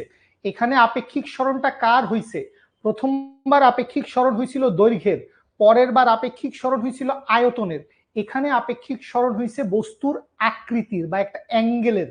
এখানে একটা আপেক্ষিক সরণ হয়েছে বস্তুর আকৃতির বা অ্যাঙ্গেলের। সো এই যে আকৃতি বা অ্যাঙ্গেলের যে পরিবর্তনটা হয়েছে, সেইটা থেকেই আমরা ব্যাবর্তন বিকৃতি এবং ব্যাবর্তন পীড়নের আইডিয়াটা পেয়ে যাব। তাহলে খেয়াল করো, এখান থেকে একটু খেয়াল করি আমরা, আমি একটু স্পর্শকীয় বলটাকে সরাই নেই, যে স্পর্শকীয় বলটা আমি এই বরাবর প্রয়োগ করছিলাম, স্পর্শকীয় বলটা আমি এই বরাবর প্রয়োগ করছিলাম, এইটুকু জিনিস সরাই নিলাম এখান থেকে। আচ্ছা, সো খেয়াল করেন বস্তুটার মধ্যে কদ্দুর আপেক্ষিক সরণ হইছে, বস্তুটা সরছে কদ্দুর, বস্তুটা এই পরিমাণ সরে গেছে না, বস্তুটা এই পরিমাণ সরে গেছে, কোত্থেকে কোথায় সরে গেছে, যেই তলে বল প্রয়োগ করছি, যেই তলে বল প্রয়োগ করছি সেই তলটা কদ্দুর সরছে, সেই তলটা মনে করি এক্স পরিমাণ সরে গেছে। এই এক্সটাকে কি বলতে পারি আমরা, এক্সটাকে আমরা বলতে পারি হচ্ছে তলের আপেক্ষিক সরণ। এক্সটা কি, এক্সটা হচ্ছে তলের আপেক্ষিক সরণ। ঠিক আছে, আচ্ছা। আর এই বরাবর খেয়াল করো, এখানে একটা বাহু দেওয়া আছে, ধরে নিলাম এই বাহুর একটা দৈর্ঘ্য দেওয়া আছে। সো বাহুর দৈর্ঘ্যটাকে আমি কত ধরছি, বাহুর দৈর্ঘ্যটাকে আমি ধরে নিলাম হচ্ছে ডি। সো তলের আপেক্ষিক সরণ কত, তলের আপেক্ষিক সরণ হচ্ছে এক্স, এবং বাহুর দৈর্ঘ্যটা কত, বাহুর দৈর্ঘ্যটা হচ্ছে ডি। তাহলে আমরা ক্রিন্তন বিকৃতি কাকে বলবো, এই যে অ্যাঙ্গেলটা তৈরি হয়েছে, খেয়াল করো তো এই অ্যাঙ্গেলটা কি বল প্রয়োগের জন্য তৈরি হয়েছে না, এটা একটা আপেক্ষিক অ্যাঙ্গেল, বল প্রয়োগ করছি অ্যাঙ্গেলটা তৈরি হয়েছে, বল অপসারণ করছি আগের জায়গায় চলে আসছে। হ্যাঁ, এটা বাস্তবে সম্ভব, শাহজাহান তপন স্যারের বইটা নিয়ে উপরের দিকে এরকম একটা ট্যানজেনশিয়াল ফোর্স অ্যাপ্লাই করলেই তুই এই জিনিসটা পাবি। ঠিক আছে, সো এই যে ফোর্স অ্যাপ্লাই করছি, ফোর্স অ্যাপ্লাই করার কারণে এই আপেক্ষিক সরণটা হয়েছে, তার মানে এই অ্যাঙ্গেলটা তৈরি হয়েছে। আবার ফোর্স অপসারণ করে ফেলছি, বস্তুটার অ্যাঙ্গেল আবার আগের জায়গায় চলে আসছে, লম্ব হয়ে গেছে। সো এই যে এখানে অ্যাঙ্গেলটা তৈরি হয়েছে থিটা, এই অ্যাঙ্গেলটাকে আমরা বলবো কি, এই অ্যাঙ্গেলটাকে আমরা বলবো হচ্ছে ক্রিন্তনের বিকৃতি। এই অ্যাঙ্গেলটাকে কি বলবো, ক্রিন্তনের বিকৃতি। একজন লিখছে খাইয়া আবার বোঝান্ত, ও ভাইয়া লিখতে চাইছে। আচ্ছা ঠিক আছে, অন্য লেখকের বই, সবার বই কাজ করবে, ইসাক স্যারের বই, গিয়াসউদ্দিন স্যারের বই, সেলু স্যারের বই, যে কোনো স্যারের বইটা কাজ করবে। বেশি ধরে ঘষা দিস না, বই নষ্ট হয়ে যেতে পারে, বইয়ের অত স্থিতিস্থাপকতা নাই। তো যেটা বললাম যে কোনো একটা তলের উপর, এই যে এই তলের উপর আমি যদি একটা, এখান থেকে একটু দেখো বোঝা যায় কিনা, আমি একটু কাছ থেকে দেখানোর চেষ্টা করি, যদিও বইটা আর একটু মোটা হইলে ভালো হইতো, তোরা করছে সেটাই নাকি মোটা বই। এই তলটা দেখো লম্ব বরাবর আছে, এই তলটা কি, এই তলটা হচ্ছে লম্ব বরাবর আছে। ঠিক আছে, এই যে বল প্রয়োগ করছি, বল প্রয়োগ করছি, দেখে বোঝা যাচ্ছে এই সারফেসটা একটু বাঁকা হয়ে যাচ্ছে, এই যে পাশটা আছে এই পাশটা একটু বাঁকা হয়ে যাচ্ছে। এই এই ছিল লম্ব ছিল, এই তলটা একদম লম্ব ছিল, এইটা একটু বাঁকা হয়ে গেছে। সে যদি এখনো বুঝতে পারছো না, সে যদি এই যে বাবু আমরা একটা স্পর্শকীয় বল প্রয়োগ করব, একটা তলকে টাচ করে, একটা তলকে টাচ করে আমরা বল প্রয়োগ করব। এই তলটাকে টাচ করে যখন আমি বল প্রয়োগ করব, তলটাকে টাচ করে যখন বল প্রয়োগ করব, তখন এই পাশটা কাত হয়ে যাচ্ছে। খেয়াল করো, এই তালটা কাত হয়ে যাচ্ছে, এই তলটা কাত হয়ে যাচ্ছে। তো এই যে কাত হয়ে যাচ্ছে, এই কাত হয়ে যাওয়াটাকেই আমরা বলতেছি এখানে একটা অ্যাঙ্গেল তৈরি হয়েছে। এই অ্যাঙ্গেলটাই হচ্ছে ক্রিন্তনের বিকৃতি। এই অ্যাঙ্গেলটাই কি? এই অ্যাঙ্গেলটাই হচ্ছে ক্রিন্তনের বিকৃতি। তাহলে এইখান থেকে এই যে এখানে একটা ত্রিভুজ দেখতে পাচ্ছি, এই জায়গাটায় তুমি যদি একটা এইভাবে, তুমি যদি এইটুকু জায়গা নিয়ে চিন্তা করো, তুমি যদি এইটুকু জায়গা নিয়ে চিন্তা করো, তাহলে এইখানে ছিল একটা থিটা অ্যাঙ্গেল, এই পাশের বাহুটা ছিল হচ্ছে ডি, এই পাশেরটা ছিল হচ্ছে এক্স। তাহলে এইখান থেকে আমরা কি লিখতে পারবো? আমরা লিখতে পারবো টেন থিটা। টেন থিটা সমান আমরা কি জানি? টেন থিটা সমান আমরা জানি হচ্ছে লম্ব বাই ভূমি, দ্যাট মিনস হচ্ছে X divided by D. So tan theta সমান এক্স ডিভাইডেড বাই ডি, এইটুকু ঠিক আছে। কিন্তু তুমি যদি কখনো কোনো জায়গায় এইটা লিখে ফেলো যে থিটা সমান হচ্ছে tan inverse X by D, তাইলে প্রবলভাবে ভুল হবে। থিটা সমান tan inverse X by D, এইটা লিখলে প্রবলভাবে ভুল হবে, এইটা ভুল। কেন এটা ভুল? কারণ এই যে স্পর্শকীয় বলটা প্রযুক্ত হচ্ছে, এই স্পর্শকীয় বলটা প্রযুক্ত হচ্ছে স্থিতিস্থাপক সীমার মধ্যে। দুইটা কারণ আছে, বলে দিচ্ছি, দুইটা কারণ আছে। এই স্পর্শকীয় বলটা প্রযুক্ত হচ্ছে স্থিতিস্থাপক সীমার মধ্যে, তাইলে এই বলের মানটা অনেক কম। এটা হচ্ছে প্রথম কথা। বলের মান যদি কম হয়, এইখানে যে অ্যাঙ্গেলটা তৈরি হবে, সেই অ্যাঙ্গেলটাও তৈরি হবে কম। তার মানে প্রথম কথা হচ্ছে থিটা খুবই ক্ষুদ্র হবে। থিটা কি হবে? থিটা খুবই ক্ষুদ্র হবে। এদূর পর্যন্ত আমরা বুঝলাম। আচ্ছা, এই জিনিসটা কেন ভুল অনেকেই জিজ্ঞেস করতেছো। তো ধরো সাপোজ তোমার থিটার ভ্যালু আসছে থিটা সমান টেন ইনভার্স 1/√3। কথার কথা, থিটা সমান টেন ইনভার্স 1/√3। খুব বেশি যদি ভুল না করি, এইটার অ্যান্সার হচ্ছে 30 ডিগ্রি। থিটা সমান টেন ইনভার্স √3, এটা হচ্ছে 30 ডিগ্রি। নাজিরা বলে দিচ্ছি। তাইলে এইখান থেকে খেয়াল করো, থিটা এটা তো আসলে ক্রিন্তনের বিকৃতি বুঝায়। থিটা দিয়ে আমরা কি বুঝাই? থিটা দিয়ে আমরা বুঝাই হচ্ছে ক্রিন্তনের বিকৃতি। বল প্রয়োগের কারণে বস্তুর যেই শেপটা পরিবর্তন হয়েছে এবং বল অপসারণ করলে সেই শেপটা আবার আগের জায়গায় ব্যাক করবে, সেইটারই তো আমরা বলি হচ্ছে বিকৃতি। তো আমরা কি জানতাম? বিকৃতি একটা মাত্রাহীন এবং এককহীন রাশি। নাজিরা বলছি তো বাবু, নাজিরা বলছি, আমরা কি জানতাম? বিকৃতি হচ্ছে একটা মাত্রাহীন এবং একটা এককহীন রাশি। তো এইখানটায় খেয়াল করো, তুমি যখন থিটা সমান টেন ইনভার্স 1/√3 লিখে দিবা, তখন এইখানে তোমার একটা ডিগ্রি চলে আসবে, এইখানে একটা ডিগ্রি চলে আসবে। বুঝতে পারছি? সো থিটার মান, ক্রিন্তন বিকৃতির মান কখনো ডিগ্রিতে আসা পসিবল না। ক্রিন্তন বিকৃতি কি হবে? ক্রিন্তন বিকৃতি হবে হচ্ছে অলওয়েজ রেডিয়ান এককে। ক্রিন্তন বিকৃতি কি হবে? ক্রিন্তন বিকৃতি অলওয়েজ রেডিয়ান এককে হবে। এবং বিকৃতির সংজ্ঞা যদি মনে থাকে, আয়নারাম এটা শুরুর কথা, বিকৃতি মাত্রাহীন এককহীন রাশি, এটা আমরা শুরুতে বলে আসছি। যেটা বলতেছিলাম সেটা হচ্ছে যে বিকৃতি, ক্রিন্তন বিকৃতি সবসময় আমরা কি করব? রেডিয়ান এককে প্রকাশ করব। বিকৃতি আমরা সবসময় কি করব? রেডিয়ান এককে প্রকাশ করব, কোণের একক নাই। খেয়াল করো, বিকৃতি যদি একই জাতীয় দুইটা রাশির অনুপাত হয়, বিকৃতি যদি একই জাতীয় দুইটা রাশির অনুপাত হয়, তাহলে কি হবে? একই জাতীয় দুইটা রাশির অনুপাত। বিকৃতি বলতে আমরা কি এইটা বুঝাইতাম না?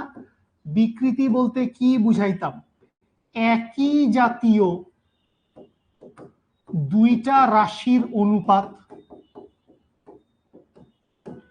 বিকৃতি বলতে বুঝাইতাম কি? বিকৃতি বলতে বুঝাইতাম একই জাতীয় দুইটা রাশির অনুপাত। সো একই জাতীয় দুইটা রাশির অনুপাত, সো অনুপাতের মধ্যে তো কোনো একক থাকবে না। অনুপাতের মধ্যে কি থাকবে না? অনুপাতের মধ্যে কোনো একক থাকবে না।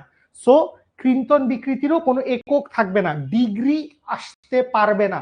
সো এইটা গেল একটা কথা, যে থিটা সমান tan inverse x by D এইভাবে আমরা লিখতে পারবো না, এটা গেল একটা কথা। আর সেকেন্ড কথা হচ্ছে থিটা খুবই ক্ষুদ্র হবে। থিটার ভ্যালুটা কি হবে? থিটার ভ্যালুটা খুবই ক্ষুদ্র হবে। সো থিটার ভ্যালুটা যদি খুবই ক্ষুদ্র হয় তাহলে আমরা লিখতে পারবো tan থিটা সমান সমান হচ্ছে থিটা, থিটা সমান হচ্ছে x বাই ডি। থিটা সমান হচ্ছে x বাই ডি। এই হচ্ছে আমাদের ক্রিন্তন বিকৃতির প্রকাশ। আমি আরেকবার বলে দিব, কারো কারো হয়তো বুঝতে একটু অসুবিধা হয়েছে, আমি পুরোটা আরেকবার বলে দিব, ধৈর্য ধরে বসতে হবে, ধৈর্য ধরে বসতে হবে। তাহলে লিখবো হচ্ছে এইটা, থিটা সমান হচ্ছে এক্স ডিভাইডেড বাই ডি, যেখানে এক্স হচ্ছে তলের আপাত বা আপেক্ষিক সরণ, আর ডি হচ্ছে এই পাশে থাকা বাহুর দৈর্ঘ্য। ঠিক আছে, ওকে। ক্রিন্তন মানে মোচড়। ওকে, আমি শুরু থেকে পুরাটা আরেকবার বলতেছি, আমি শুরু থেকে পুরাটা আরেকবার বলতেছি, কথা শুনো, মনোযোগ দিয়ে কথা শুনো, ধৈর্য। সেটা হচ্ছে ক্রিন্তন ঘটানোর জন্য, ক্রিন্তন ঘটানোর জন্য একবার আমি কি বলছিলাম, যখন দৈর্ঘ্য বিকৃতি ঘটছি, যখন দৈর্ঘ্য বিকৃতি ঘটছে, যখন কেয়া কথা শুনো, যখন দৈর্ঘ্য বিকৃতি ঘটছে তখন আমরা টান দিছিলাম, বাইরের দিকে টান দিছিলাম। যখন আয়তন বিকৃতি হয়েছে আমরা বাহির থেকে চাপ দিছিলাম, ফোর্স অ্যাপ্লাই করছি, চাপ দিছি। কিন্তু যখন ক্রিন্তন বিকৃতি হবে, ক্রিন্তন বিকৃতি হবে, তখন যেটা হবে কোনো একটা বস্তুর আকৃতি পাল্টায় ফেলতে হবে। তো আকৃতি কেমনে পাল্টাবো? মনে করো এই বস্তুটার উপর এইভাবে যদি আমরা ঘষা দেই, এই বস্তুটার উপর এইভাবে যদি আমরা ঘষা দেই, তখন বস্তুটার আকৃতির পরিবর্তন হয়, শেপের পরিবর্তন হয়। তাহলে খেয়াল করো, এই বস্তুটার উপর আমি উপরের দিকে একটা ঘষা বল যদি প্রয়োগ করি, এই বইটার উপর উপরের দিকে একটা ঘষা বল প্রয়োগ করলে এই যে বাহুটা ছিল, এই বাহুটা লম্ব বরাবর ছিল, যখনই এই বরাবর একটা ঘষা বল দিচ্ছি, আমার নিচের প্রান্তটা তো নড়ে যাচ্ছে, যদি না নড়তো তখন দেখা যেত এই যে দেখো এটা বাঁকা হয়ে যাচ্ছে, এইটা বাঁকা হয়ে যাচ্ছে। সুবহানা, এইটাই ক্রিন্তন, যে যে কোনো একটা বস্তুর উপর একটা টেনজেনশিয়াল ফোর্স, একটা স্পর্শকীয় বল প্রয়োগ করার মাধ্যমে, একটা স্পর্শকীয় বল প্রয়োগ করার মাধ্যমে তার আকৃতির পরিবর্তন ঘটাইলে, আকৃতির পরিবর্তন ঘটাইলে সেটাকেই আমরা বলি হচ্ছে ক্রিন্তন। ঠিক আছে, আচ্ছা। সো ক্রিন্তনের বিকৃতি আমরা কাকে বলবো? ক্রিন্তন ব্যাপারটা বুঝছি যে আমরা স্পর্শকীয় বল প্রয়োগ করব, টেনজেনশিয়াল ফোর্স ঘষা দিব, ঘষা দিলে বস্তুর শেপ পাল্টায় যাবে। বস্তুটা ছিল আয়তক্ষেত্র বা বর্গক্ষেত্র, কিন্তু বস্তুটা হয়ে যাবে সামন্তরিক বা রম্বস। এইটাই ব্যাবর্তন। ক্রিন্তন মানেই ব্যাবর্তন। ক্রিন্তন, ব্যাবর্তন সবকিছু একই জিনিস। ক্রিন্তন, ব্যাবর্তন সবকিছু একই জিনিস। ঠিক আছে, ক্রিন্তন মানেই ব্যাবর্তন, ক্রিন্তন মানেই ব্যাবর্তন, ক্রিন্তন ব্যাবর্তন সব একই জিনিস। ক্রিন্তন, ব্যাবর্তন, বা এইটাকে তোমার দৃঢ়তাও বলতে পারে। ক্রিন্তন, ব্যাবর্তন, দৃঢ়তা, এই সবকিছু একই জিনিস। ঠিক আছে, আচ্ছা। সো এই যে অ্যাঙ্গেলটা তৈরি হয়েছে বল প্রয়োগের কারণে, বস্তুটার মধ্যে আপেক্ষিকভাবে যে অ্যাঙ্গেলটা তৈরি হয়েছে, দয়া করে আবজার্ভ কমেন্ট করে না, বুঝবা না, বস্তুটার মধ্যে আপেক্ষিকভাবে যে অ্যাঙ্গেলটা তৈরি হয়েছে এবং বল অপসারণ করলে অ্যাঙ্গেলটা আবার আগের জায়গায় ফেরত যাচ্ছে, সেই অ্যাঙ্গেলটাকে আমরা বলি হচ্ছে ক্রিন্তনের বিকৃতি। তো এই ক্রিন্তনের বিকৃতি কিভাবে বাইর করা যায়? আমরা যখন বল প্রয়োগ করছি তখন বস্তুটার মধ্যে তলের একটা আপাত সরণ হয়েছিল, এই আপাত সরণটাকে আমি লিখছিলাম হচ্ছে এক্স, আর এই পাশে যে বাহুটা আছে এই বাহুর দৈর্ঘ্যটাকে ধরছিলাম হচ্ছে ডি, যে কোনো কিছু ধরা যায়। তাহলে এইখান থেকে ট্যান থিটা সমান কি লেখা যায়? লম্ব বাই ভূমি, তাহলে ট্যান থিটা সমান হচ্ছে X by D, tan theta সমান হচ্ছে এক্স বাই ডি। ঠিক আছে, আচ্ছা। সো এই যে থিটা আছে, দুইটা কারণে, দুইটা কারণে খেয়াল করো, ট্যান থিটা সমান এক্স বাই ডি, এইটুক পর্যন্ত কারেক্ট আছে, ভেরি গুড, লাভ ইউ। দুইটা কারণে আমরা থিটা সমান tan inverse X by D লিখতে পারবো না। দুইটা কারণে থিটা সমান tan inverse X by D লিখতে পারবো না। এক নাম্বার কারণ কি? এক নাম্বার কারণ হচ্ছে থিটা সমান tan inverse X by D যদি সামথিং বাই সামথিং লিখি, তখন অ্যান্সারে একটা ডিগ্রি চলে আসে, degree degree angle, angle degree চলে আসে। ডিগ্রি আসা পসিবল না, ডিগ্রি আসা কখনোই পসিবল না, ঠিক আছে। ক্রিম্পটনের বা যে কোনো ধরনের বিকৃতির কোনো একক নাই, বিকৃতির কোনো মাত্রা নাই, কোনো একক নাই, ঠিক আছে। তাইলে এইভাবে লেখা যাবে না। আরেকটা কারণ হচ্ছে, হ্যাঁ জুবাইর, থিটার মান খুবই ক্ষুদ্র, যেহেতু এই স্পর্শকীয় বলটা স্থিতিস্থাপক সীমার মধ্যে, তাই এই থিটার মানটা খুবই ক্ষুদ্র। সো থিটার মানটা যদি খুবই ক্ষুদ্র হয়, তাহলে আমরা লিখতে পারি টেন থিটা সমান সাইন থিটা সমান থিটা, টেন থিটা সমান সাইন থিটা সমান থিটা, ঠিক আছে। না, কজ নিলে আমার অতিভুজ চলে আসতো, সাইন নিলে অতিভুজ চলে আসতো, আমরা এই অতিভুজটার মান জানি না, এই জন্যই আমরা টেন নিছি বস। সাইন বা কজ নিলে অতিভুজ চলে আসতো, অতিভুজের মান আমরা জানি না, ঠিক আছে। সো বুঝতে পারছি থিটা সমান ক্রিম্পটন বিকৃতি সমান হচ্ছে এক্স ডিভাইডেড বাই ডি। এক্সটা হচ্ছে তলের আপাত সরণ, আর ডিটা হচ্ছে বাহুর দৈর্ঘ্য। ডিটা কি? ডিটা হচ্ছে বাহুর দৈর্ঘ্য, ঠিক আছে। আচ্ছা, এবারে চলে আসি, এখান থেকে আমরা একটু ক্রিম্পটন পীড়নটাকে দেখে ফেলি, তাইলেই আমাদের কাহিনী শেষ। অনেকক্ষণ থেকেই বলতেছি কাহিনী শেষ কাহিনী শেষ, কিন্তু কাহিনী শেষই হচ্ছে না। সো ক্রিম্পটন পীড়নের কাছে যদি চলে আসি, তাহলে ক্রিম্পটন পীড়নকে আমরা লিখতে পারবো, ক্রিম্পটন পীড়ন সমান সমান হচ্ছে এফ ডিভাইডেড বাই এ।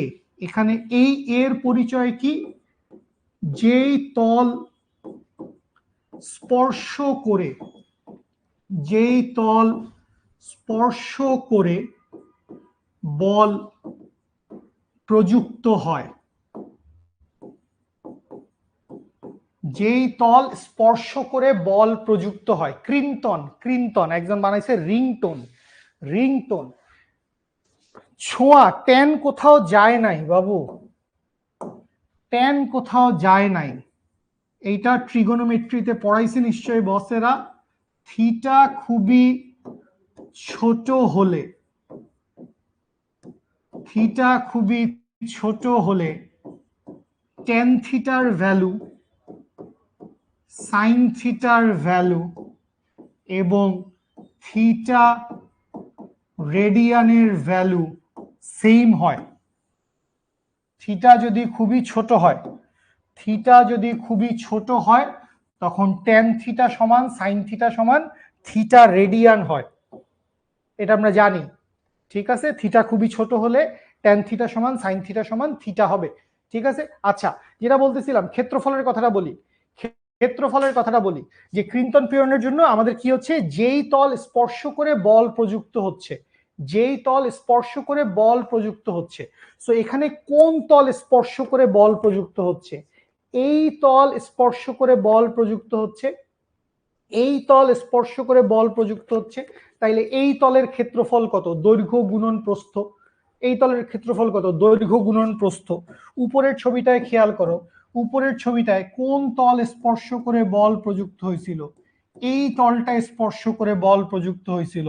তাহলে এই তলটা স্পর্শ করে যদি বল প্রযুক্ত হয়, তাহলে এই বাহুর দৈর্ঘ্য এবং এই বাহুর দৈর্ঘ্য, এইটাকে ধরে নিলাম, এটাকে কি নাম দিব? এইটাকে নাম দিলাম হচ্ছে, সাপোজ এটাকে নাম দিলাম এল, এইটাকে নাম দিলাম হচ্ছে বি। তাহলে এই ছবি অনুযায়ী, এগুলো মুখস্থ করার দরকার নাই, আমি জাস্ট বুঝার জন্য বলে দিচ্ছি, এরিয়া সমান হবে এল ইন্টু বি। যেই তল স্পর্শ করে বল প্রযুক্ত হয়, যেই তল স্পর্শ করে বল প্রযুক্ত হয়, সেইটাই হচ্ছে স্পর্শতলের ক্ষেত্রফল, ঠিক আছে। ওকে ফাইন, ওকে ফাইন, ঠিক আছে। আচ্ছা, ব্যাবর্তন বিকৃতি কি বলছে? একক দূরত্বে অবস্থিত দুই তলের মধ্যবর্তী আপেক্ষিক সরণকে ব্যাবর্তন মোচড় বিকৃতি বলে। ব্যাবর্তন বলে, মোচড় বলে, ক্রিম্পটন বলে, দৃঢ়তা বলে, যে কোনো কিছু বলে। সো ট্যান থিটা সমান এক্স বাই ডি, ঠিক আছে। এখান থেকে আরেকটা জিনিস আমরা মনে রাখবো, আরেকটা জিনিস আমরা মনে রাখবো, সেটা কি? সেইটা সমান হচ্ছে থিটা সমান সমান হচ্ছে এক্স ডিভাইডেড বাই ডি। এক্সটা কি? এক্সটা হচ্ছে তলের আপেক্ষিক সরণ, এক্সটা হচ্ছে তলের আপেক্ষিক সরণ, আর ডিটা হচ্ছে বাহুর দৈর্ঘ্য, ডিটা হচ্ছে বাহুর দৈর্ঘ্য। কোন বাহুর দৈর্ঘ্য? যেই বাহুটা বলের লম্ব তলে আছে, যেই বাহুটা বলের লম্ব তলে আছে, এইটাও বলে দেই, যেই বাহু বলের লম্ব তলে আছে।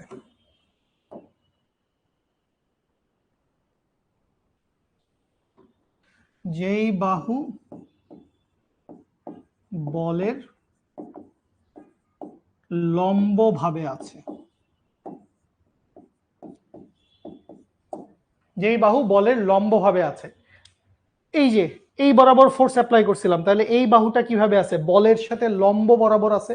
আর বাকি তো আছে বাহু দুইটা, এই বাহু আর এই বাহু, এই দুইটাই তো চলে গেছে ক্ষেত্রফলের মধ্যে, এই দুইটাই তো চলে গেছে ক্ষেত্রফলের মধ্যে। সো দুইটাই যদি ক্ষেত্রফলের মধ্যে চলে যায়, আর একটা বাহু বাকি থাকে, সেইটাই হচ্ছে ডি।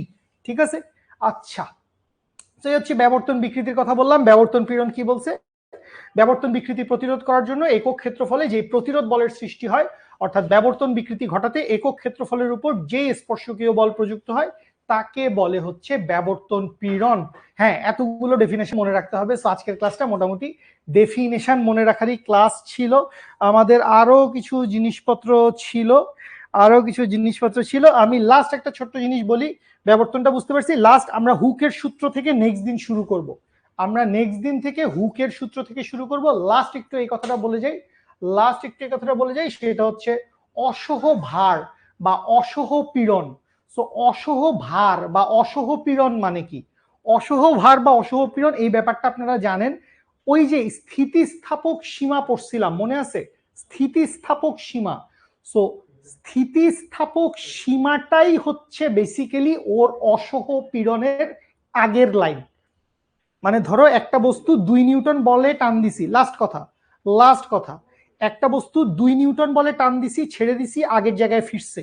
3 নিউটন বলে টান দিছি, ছেড়ে দিছি, আগের জায়গায় ফিরছে।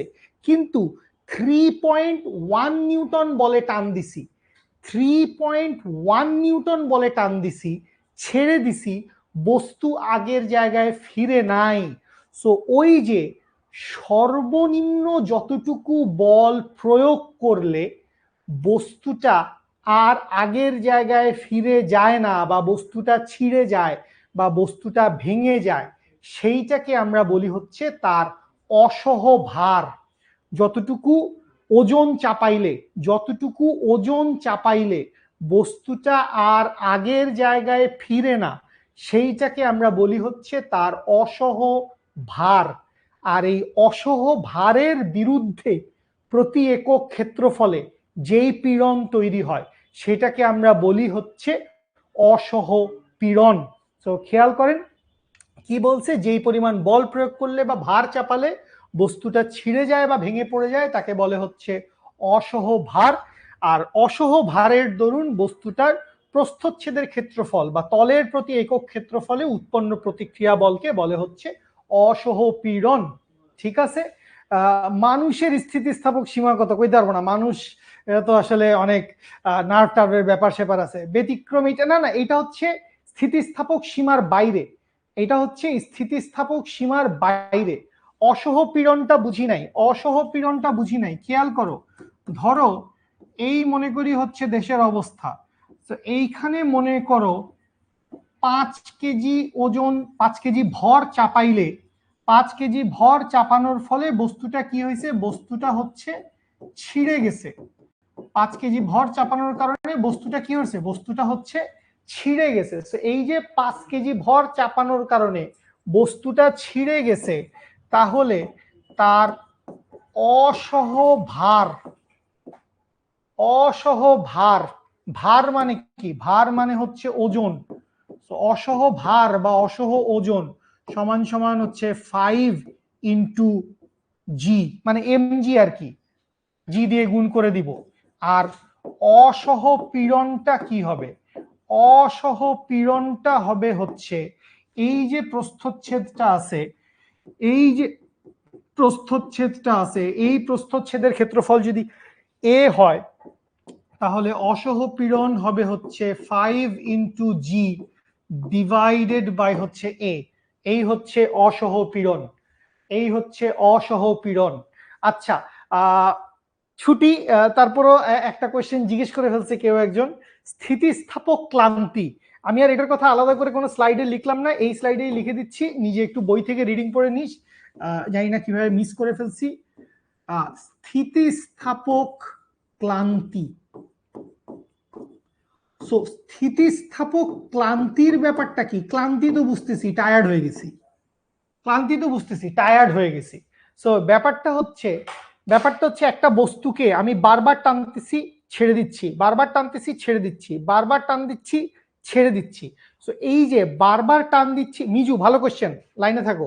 এই যে বারবার টান দিচ্ছি, ছেড়ে দিচ্ছি, স্থিতিস্থাপক সীমার মধ্যে কোনো একটা বস্তুকে বারবার বল প্রয়োগ করলে, বল অপসারণ করলে, বল প্রয়োগ করলে, বল অপসারণ করলে বস্তুটা একটা সময়ে তার স্থিতিস্থাপকতা ধর্ম ত্যাগ করতে থাকে।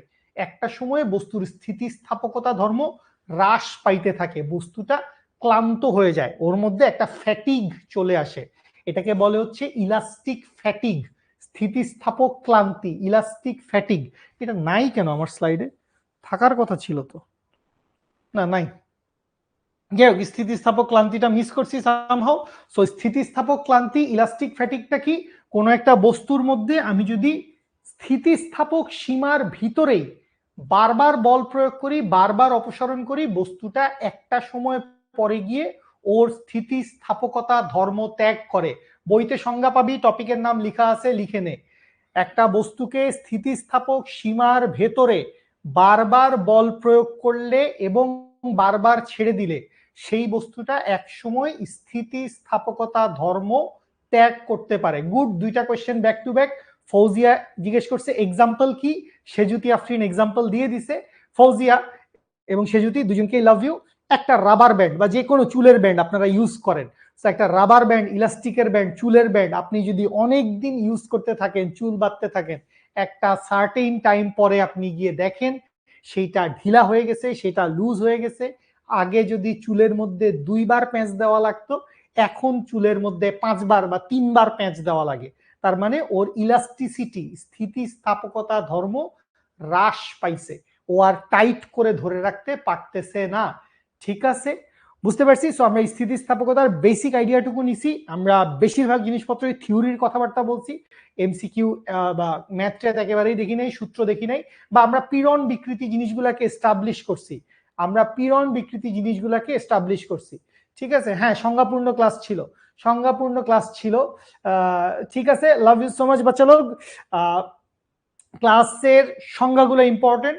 1 নম্বরের জন্য সংজ্ঞাগুলো ইম্পর্টেন্ট, আমাদের জ্ঞানমূলকে আসবে। আর অনুধাবনমূলকের জন্য ওই যে ইস্পাত রাবার এই ব্যাপারটার জন্য হচ্ছে ইম্পর্টেন্ট। সো পড়েন সবাই সংজ্ঞাগুলো ঠিকঠাক মতো। নেক্সট ক্লাসে ইনশাল্লাহ আমরা হুকের সূত্র দিয়ে শুরু করব, হুকের সূত্র দেখব।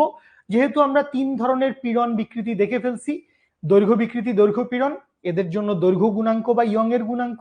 আয়তন বিকৃতি, আয়তন পীড়ন, এদের জন্য আয়তন গুণাঙ্ক। এবং কৃন্তন বিকৃতি, কৃন্তন গুণাঙ্ক, এদের জন্য হচ্ছে কৃন্তন গুণন। ঠিক আছে, ওকে, ঠিক আছে, thank you so much, love you বাচ্চা লোক, লাভ ইউ শিপন, ধন্যবাদ ধন্যবাদ, অনেক অনেক ভালোবাসা রইলো। নেক্সট ক্লাসে ইনশাআল্লাহ দেখা হবে। পড়েন সবাই ঠিকঠাক মতো, শুরুতে যে গাইডলাইন গুলো দিছি, কিভাবে বোর্ড ফাইনাল পরীক্ষা, কিভাবে শিখো, লাইভ ক্লাস সবকিছু। আরেকটা question, Miju Miju Miju, love you, good. Miju একটা ভালো কোশ্চেন করছে, ছুটি, যারা বুঝতে চাও থাকো, যারা বুঝতে চাও না চলে যাও, আমারই ক্লাস আছে 6:30টার সময়, দেরি হচ্ছে আমার। এখানে 5 কেজি ভর ঝুলাইছি, বস্তুটা ছিঁড়ে গেছে। 6 কেজি ঝুলাইলেও ছিঁড়ে যাবে, 8 কেজি ঝুলাইলেও ছিঁড়ে যাবে, 10 কেজি ঝুলাইলেও ছিঁড়ে যাবে। সর্বনিম্ন কতটুকু ঝুলাইলে ছিঁড়ে যাবে? সর্বনিম্ন, সর্বনিম্ন কতটুকু ঝুলাইলে ছিঁড়ে যাবে? সেইটাই হচ্ছে অসহ ভারের পরিমাণ, সেইটাই হচ্ছে অসহ ভারের পরিমাণ। কি বলছি? 5 কেজি ঝুলায় যদি ছিঁড়ে যায়, তাহলে তো 7 কেজি, 8 কেজি, 10 কেজি যাই ঝুলাবো ছিঁড়বে। কিন্তু সর্বনিম্ন কতটুকু ঝুলাইলে ছিঁড়ে যাবে? সর্বনিম্ন, সর্বনিম্ন মিনিমাম যে ভর দিলে ছিঁড়ে যায়, মিনিমাম যেই ভর দিলে ছিঁড়ে যায়, সেইটাকে আমরা বলবো কি? সেইটাকে আমরা বলবো হচ্ছে অসহ ভর। অসহ ভর কত? অসহ ভর হচ্ছে 5 কেজি, ধরে নিছি 5 কেজি মিনিমাম। তাহলে দেখো এখানে লেখা আছে ভর, ভর এবং ভার এগুলা মিলায় ফেললে হবে না। ভর, অসহ ভর হচ্ছে 5 কেজি, অসহ ভার হচ্ছে 5 ইন্টু 9.8, আর অসহ পীড়ন হচ্ছে 5 ইন্টু 9.8 ডিভাইডেড বাই এরিয়া। ঠিক আছে, বুঝতে পারছি। Thank you so much. মিথ্যের দুনিয়া কেন মাহিম, কি হয়েছে তোর মিথ্যের দুনিয়া কেন? মাহিম তোর কোনো কোয়েশ্চেন থাকলে বল, আমার ক্লাস আছে, আমি চলে যাব, লাস্ট 1 মিনিট তোকে সময় দিচ্ছি। Thank you thank you thank you, love you so much. দেখা হবে ইনশাল্লাহ। স্থিতিস্থাপকতা চ্যাপ্টার আমরা একদম মানে খুব সুন্দর করে ভালোভাবে পড়ে ফেলবো, কারো কোনো কনসেপশনের সমস্যা থাকবে না। ঠিক আছে, ওকে। না না, আমি স্পেসিফিক কিছু মানুষের নাম পড়ি না, ওরা আমাকে আলাদা করে বিকাশ করে নাই বা আমাকে চা নাস্তা খাওয়ায় নাই, আমি যখন যার নাম পাই তখন তার নাম পড়ি আর কি। ঠিক আছে, মানে এরকম আর কি। ভর ভার, হ্যাঁ ভর এক জিনিস, ভার এক জিনিস, দুইটার মধ্যে ডিফারেন্স আছে। ঠিক আছে, হ্যাঁ হ্যাঁ, স্প্রিং এ কোনো বস্তু ঝুলাই দিলে অভিকর্ষের প্রভাব থাকে, ওজনের প্রভাব থাকে, তো নাহলে বস্তুটা ঝুলে পড়ে কেন? তন্ময়, স্প্রিং এর তলে একটা বস্তু ঝুলাই দিলে অবশ্যই তো নিচে ছিল, তাহলে ওটা ঝুলে পড়ে কেন? ওজনই তো ভালো ছিল, ভার বলার দরকার কি? বলছে বলছে। মাহিম ভালো বুঝছিস, love you so much, thank you, আসসালামু আলাইকুম।